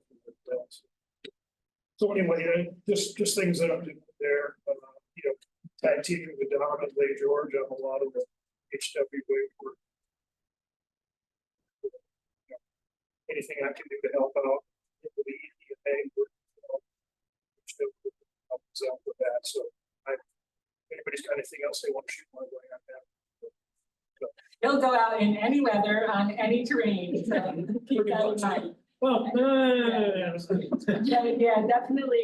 Thanks to Bill and Dom too. They've really helped us understand the extent of that infestation in Lake George. I think something about 200 new observations mapped out last year. So we could never know what we were dealing with without having those eyes on the ground. And that'll segue us right over to more on Lake George. More on Lake George, yeah. I don't get here as often as I'd like, but I always learn so much about Lake George. I should really come more often. So just a couple of things, I'll keep it quick. Tamara has been very gentle and patient with me, teaching me about Mongolia Belgian, which is great. So the Park Commission, we're a small New York State agency charged with the protection of Lake George, the safety of its users. And we haven't traditionally done a lot of upland work. It's, we've always had fairly limited resources financially because we don't get tax dollars like every other state agency. Our only money comes from back registration fees, which is pretty limited, just pays the staff and keeps the lights on. But we've been working with Albany over the last, I've been at this agency for 12 years now, working with them and saying, listen, there's bigger needs than you just, having us process dock permits. We need to be bigger. And so they bought onto that. Got it. And so now we have some resources. We get almost $1 million a year, most of which goes towards invasive species prevention and management. So that's the first quick topic. This is the 10th year of our mandatory boat inspection program for Lake George. We went to school on Tahoe's program, which was very robust and very comprehensive and very expensive. Ours is, we believe, almost as comprehensive and a fraction of the cost. We're very fortunate. But it still costs us $600,000 or $700,000 a year. So, that ongoing debate of can we do this park wide or not, I have studiously stayed away from that topic because would it be incredibly important to do? Yes. Would it be absolutely ridiculously expensive? Absolutely. So the program that you guys have collectively put together is the best bang for the buck that we can see out there. I mean, it's every year it seems to get more robust. Some of the numbers that come back to us from your program, from a revised program, are fairly stunning, which is awesome. So we're happy to report that 10 years in, we have no new invasive species in Lake George. Prior to the program coming in, we had 2 different new invasive species in 3 years. That was kind of all arms back in the day. And that was shiny and new. I walked into my office, sat down, and there's proposals for this idea of invasive species prevention program, and half of my board wanted it, half of my board hated it. That was awesome for like 2 years. It ended up working out, right? So it's a good program. It's supported by our communities, our nonprofits, our county, and half by New York State. So that's very helpful. I'm Mongolia Delegate. We've been watching on the sidelines. There's a new director at Nature Conservancy, Mike Horn. He's about 6'12" and just a big, very charismatic guy. We got a couple of meetings and then kind of introduced me to the other folks that are detailed heavy into this. So the Park Commission is going to be more engaged than I'm fully diligent. Very interesting talks. I know nothing about Tree of Heaven except for I saw something about it very quickly. And you said looking for access to those properties to see if we can do something. Maybe educate us a little bit more about that. We have a lot of resources that we could help bring to that cause. The properties, I was just looking at your dots on the map. I probably know those properties and those owners, so we might be able to help out with that a little bit. We do have some leftover money from this year that we might be able to purpose into HWA and other things as you guys see kind of appropriate. So we dabble in upland stuff and we're heavily engaged in water stuff. So we're looking to be educated more. And, I'd love talking to Brian and Tamara and all this. So, but we don't have a lot of staff that's heavily engaged in uplands, but we could be, right? So we want to start getting more space a little bit. So that's on land, so boat inspections, HWA. We are working on getting the helicopter survey, hopefully for springtime, state police. Where we can't be helpful with a lot of knowledge, we can be helpful with connections with Albany sometimes. So hopefully the state police is going to help us out and do some helicopter surveys, which I know nothing about again. So it's trying to learn a bit more, or hopefully going to work out along with Zach. Milfoil control, we talk about milfoil a lot, which is incredibly important. So I'm one of those old people on the wall over there. I'm 12 years at the Park Commission and 20 years at Warren County Soil and Water. And so every lake in Warren County I worked with for years, whether it was Screaming Lake or the Screaming Lake Plan, the Brant Lake Plan, the Lake Luzerne Plan, the Sunnyside Plan, the Glen Lake Plan. So all of these things I've been working on these issues for years. And when I came on to the Park Commission, we were struggling with milfoil. We're still struggling with milfoil. So we're doing this deep dive into past data and saying where, we largely envy guys' outcomes on Upper Saranac. We need a secret sauce because we're not carrying that same level of success with our very robust suction harvesting efforts. We're about $450,000 into it this year. And we've been looking, so I'm working on our annual report from AD Commercial Diving. And while, they say, well, we think we're making good strides in that, some of the data would point differently, right? So I'm trying to call out some of the longer term trends by saying, from one particular bay, 1989. We're still working in Sunset Bay. And that's a bay that we've stopped harvesting because we simply can't make progress that makes any difference. So the idea of Priscilla has come across, but we did a very deep dive into Priscilla, and anything that we're going to do, of course, we report right up to the governor's office, and we can't do anything that is not vetted to the nth degree. And then we ran into some challenges with our sister nonprofit. We're still working through those, but it is still right now looking at as the best potential new management technique where appropriate at certain times. Aaron Zeman has become one of the most knowledgeable people on Priscilla Court because he's had to be. He did an incredible presentation on Paradox. I encourage everyone in this room to watch it. If you want to know about Priscilla Court, that's probably the presentation to watch. It's the newest, best information out there. He's gonna get his own YouTube channel soon. So as I've always said, don't listen to me. I'm not an expert in the topic, and I'm seen now as a biased source, but there's others that are, right? That is the agency staff that is presenting to his board saying, looking at all these management techniques, what is the most appropriate for the situation? So we're going to keep working on that because it's important to do, and it's our job. So no update on that more than that. Lastly, completely irrelevant to today's conversation, we have a new septic system inspection program, and everywhere I go, I get asked about it. So I may as well bring it up for 10 seconds. After our first year, we're looking at every septic system within 500 feet of the shore and 100 feet of streams. And within 5 years, they all have to be inspected. And that is on-site inspection, looking at the inlet, the outlet, the distribution box, and the field. And we found that half of the systems in Lake George Park so far are functionally not working or substandard. And that's similar to other programs in New York State. That creates a lot of workload. And for our local engineers, certainly for all ours, but I always get to ask the question, was it important enough to do, right? That's always the metric that we look at the Park Commission. There's a lot of things to do. What ones are going to garner the attention, and what are, at the end of the day, the most important things that we can do for the lake? And looking at some of those outcomes, 25% are completely non-existent or functionally failing, 25% are substandard or broken, and then 50% are functionally working. So we have 4 more years left. It's been a lot of work this year to do that.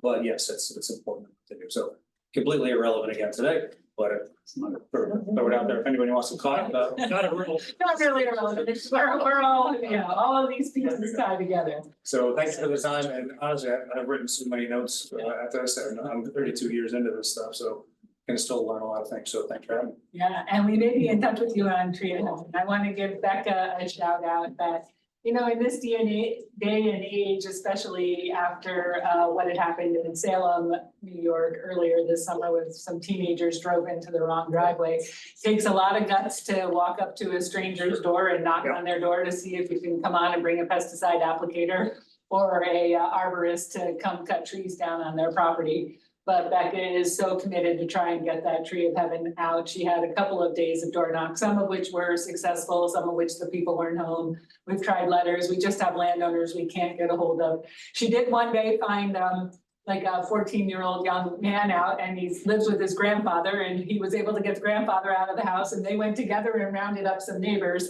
And we had a little bit of funding available to help get an arborist out to those sites. So, that's what we can do if we know where the tree of heaven is and if we can get to the landowner. So we'll be back in touch. And Eb. I think I took our notes immediately. Well, that's good. The good news is we still have only 2 AIS, milfoil and curly pondweed. And a couple of reasons. We discovered it about 15, 20 years ago, and right off the bat, we set up a scout program. We have 25 scouts. Each surveys half mile of the shoreline. They report, we document it. It's turned over to a harvest company. We've been harvesting ever since. The other thing that's helped us a lot is the steward program, the decontamination program. We have 2 decon stations, one at the north end of the lake, south, and one at the south. We're a 9-mile-long lake. The second one, the 2 lake associations purchased it ourselves because we're so close to Champlain that has tons of aquatic invasives. So between the stewards, the scouts, the decon stations, and we've also been educating our 500 members. In our monthly newsletter, we put a blurb about some invasive, whether it's terrestrial or aquatic. Just, the education, people make them aware. and we get calls, can you tell me what this is, whether it's a clam or, you know, and it's a great way to interface with your lake folks. So that's the good news. More recent years, we've been watching terrestrial invasives, and the HWA for one scares us the most because it's sort of right over the hill from Lake George. And we have, Becca made a presentation at the Warren County Soil and Water meeting about a month or so ago. And we came up with a new idea. One of the problems we have on Screw is it's all snowbirds. You know, right now, 90% go to Florida or someplace. There's not a lot of people to get out in the woods now and look for those little woolly white sacks. So I do it when I'm hunting, and problem is, if you're looking for woolly sacks, you're not getting your deer that year. That's the or the beach leaf. I'm walking to the woods picking up leaves here. Anyway, but at the meeting we had in Warren County, we came up with an idea. I don't know if you folks have seen this. This is the New York State Hunting Guide. It's 80 pages of all sorts of stuff on hunting and trapping and so forth. New York State sells, I think last year, 583,000 hunting licenses. That's a lot of people that are in the woods. And they're in the woods off the trails, not on roadsides looking for stuff. So we're going to ask the editor to consider putting at least 1 or 2 pages in this brochure. You buy a license, you get this, 500,000 about invasive species, and, you know, highlight it, who to call, what to do, and so forth. So, you know, it's tough getting in the woods, but when HWA and beech leaf, you still see that in the leaves in end of October, and November into December, it's still hunting season right now. You got eyes on the ground, so we're going to ask them to put stuff in there. But the HWA is a scary one. I mean, we have a lot of hemlocks around Screw, Lake George, and so forth. So we drafted a letter. We're about ready to send it to the editor of the hunting and trapping guidelines. See what happens. We'll keep you posted. Yeah. So we have a couple other programs. Japanese barberry. We found 30% vinegar to be very effective. You mix it with a little detergent, a little salt. You just spray it on the leaves, and 90% of the time it kills the plant right then and there. So we work with our landowners, you know, so forth on it. Wild parsnip. Got to be careful when you cut that, but if you cut it 2 years, we think it'll eliminate it, right? It's a biennial. Same garlic mustard, we cut that. We have volunteers who cut that. Purple loosestrife, we received the beetles from Warren County, and they gave us some free ones, which is very nice. We pretty much eliminated that around the lake. So let's see what else. New programs, we're working with Brian on the eDNA. Can't wait to see the results of that. They sent us the invoice, but we want the results. That was with Cornell, right? How many? Pay before you. Yeah. How many did they test for? Like 30 or 40?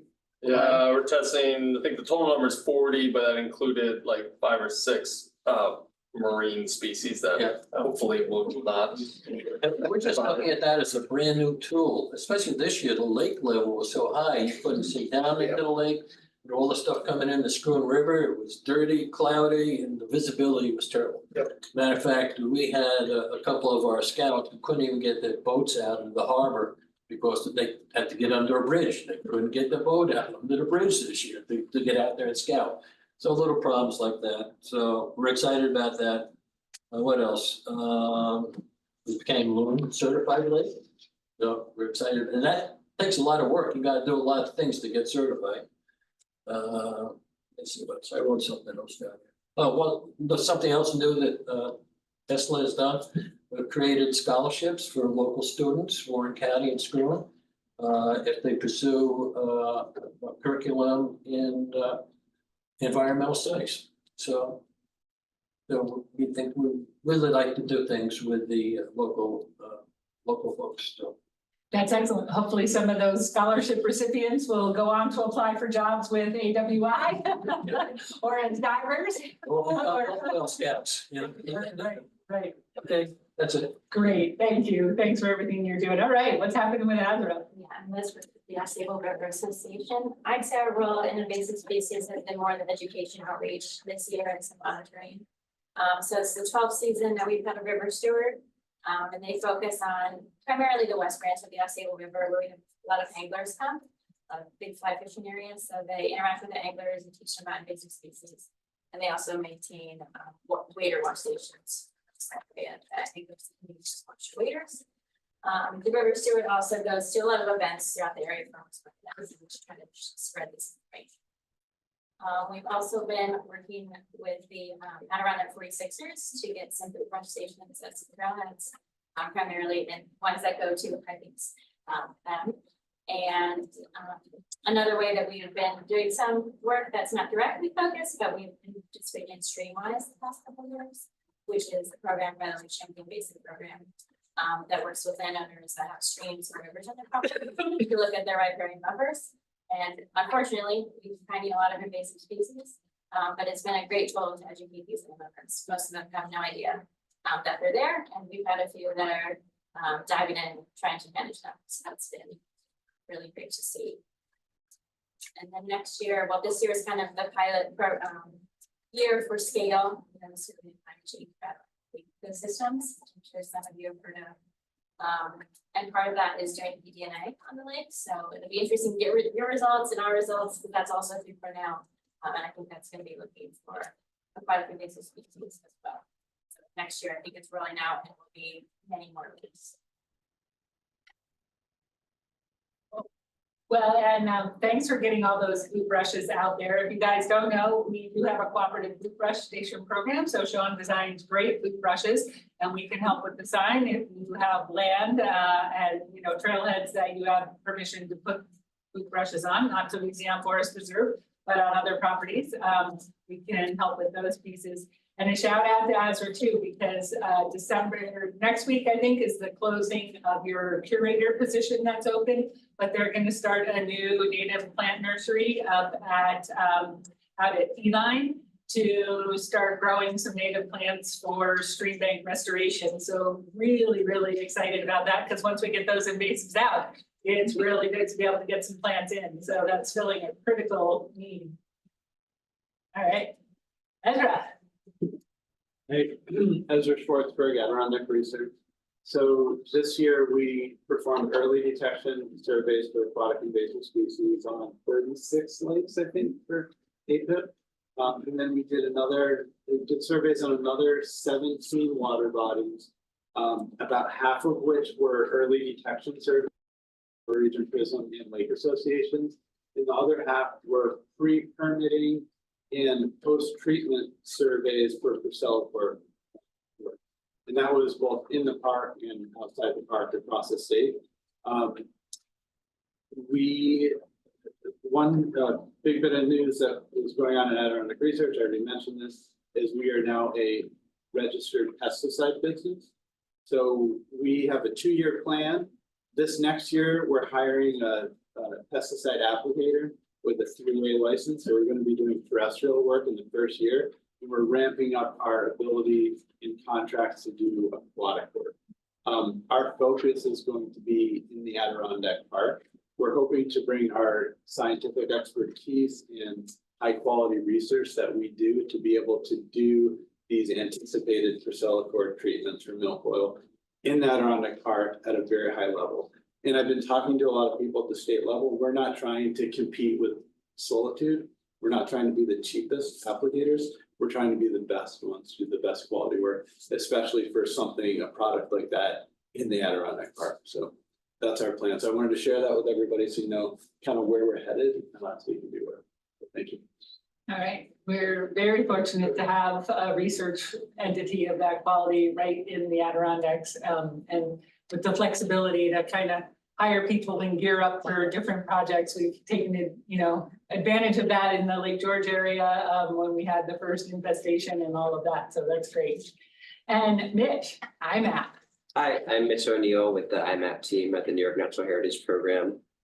First update from our team is that Meg Wilkinson is retiring in a month.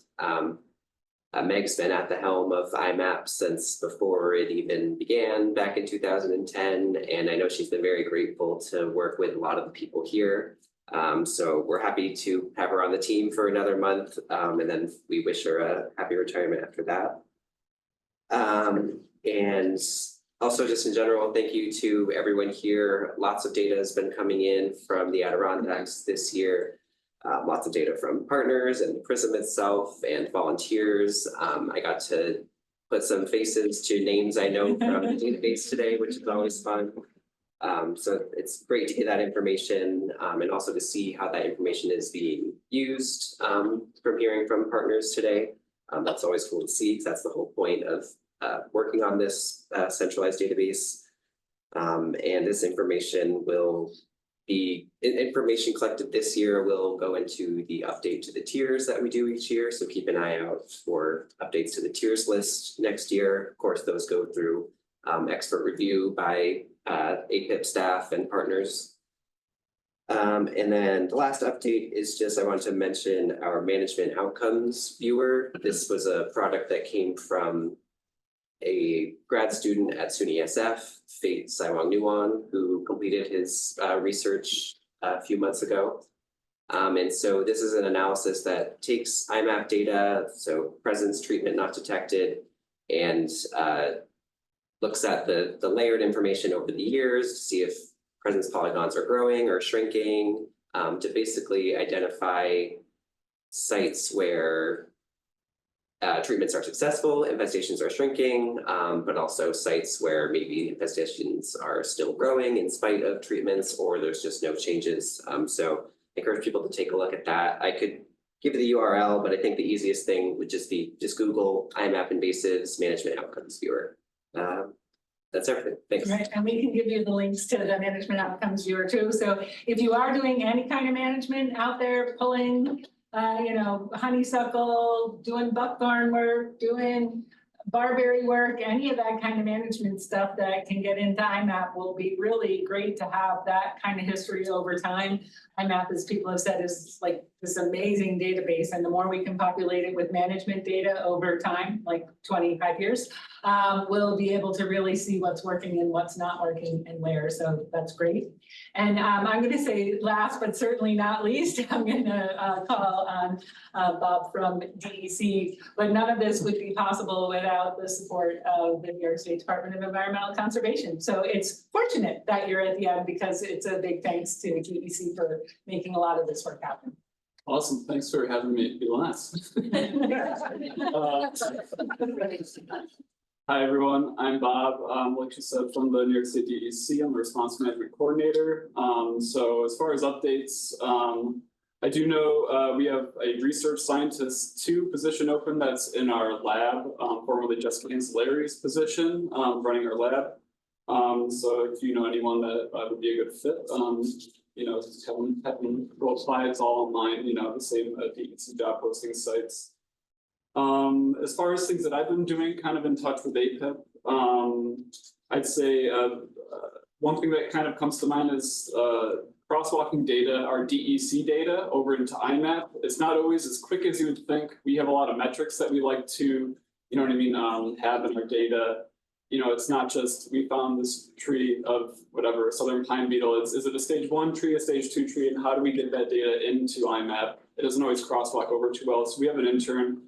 We've had one the past year working on that. So you might have noticed like HWA points being put in a little bit sooner, and a couple other species, maybe aquatics and whatnot. Yeah, what else? Oh, and the other thing that I've kind of been hard at work on is grants, right? A few of you may have been putting in for our DEC invasive species grants. The deadline's now closed, so I'm sorry if you didn't, but we are hard at work reviewing those. I think that's it that I have for updates. There's probably a few more I'm missing, I'm sure, from our department and whatnot, but Yeah, I was thinking about funny stories and whatnot, and one that came to my mind, I don't know if it's funny, but when we had the hemlock wood algae in Lake George, that first response in 2019, I don't know if you remember, but you were my timer for pesticide tree. Do you? Yeah. And I was just thinking about that, how what we were talking about, like while we were, you working and whatever, and I think it was mainly about like your organic farming and stuff like that. I was very interested, and it dawned on me how we're talking about organics, and then you were also spraying pesticide, go stand, take a couple feet back, or I'm gonna issue with this insecticide. So, but thank you for your commitment. I think you and your team have made great strides. You know what I mean? You've had years of history. I work with Becca now, and she's very responsive in the terrestrial coordinators meetings. Helping us get that and move like different subjects along. And I've worked with Brian and a few others, but it's always been really good working with you guys. And I think that I encourage you guys, I guess, to push the envelope. When I say you guys, I mean everyone as a part of APIPP, because it's not just Tamara and her team. It's everyone in this room. It's everyone who's not in this room that has worked with us or worked with you guys. And yeah, push the envelope for, doing rapid response or research or anything that's really involved, because that's how we're going to grow and, make strides towards invasives. So, congratulations. Awesome, thank you for that. And I'm glad that you have your newer position at DEC, getting to coordinate some of the rapid response around the state. It's great. I do remember that day out on Lake George. I've had a lot of great days in this position. So I can't thank everybody enough, right? We all need to push the envelope, and as we've heard here, everybody, it's organizations, the volunteers, everybody's pushing themselves every day. And it makes an absolute difference on the ground. We're not taking a break for the winter. Those two, the lake ecology and forest ecology webinars coming up. If you really want to hear Jesse Webster from the Great Smoky Mountains National Park is going to give, I think, a sobering rendition of what happened after HWA swept through there and what they've been able to do in response. So that'll give us a good indication. And then we're going to learn a lot more about lake ecology and how climate and invasives interact with that. So things like our septic systems are not irrelevant. And we hope to have you all on our winter roundtables, because it's a nice way to stay connected. So thank you for giving up like almost your entire day today, and some of you like almost your entire lives. All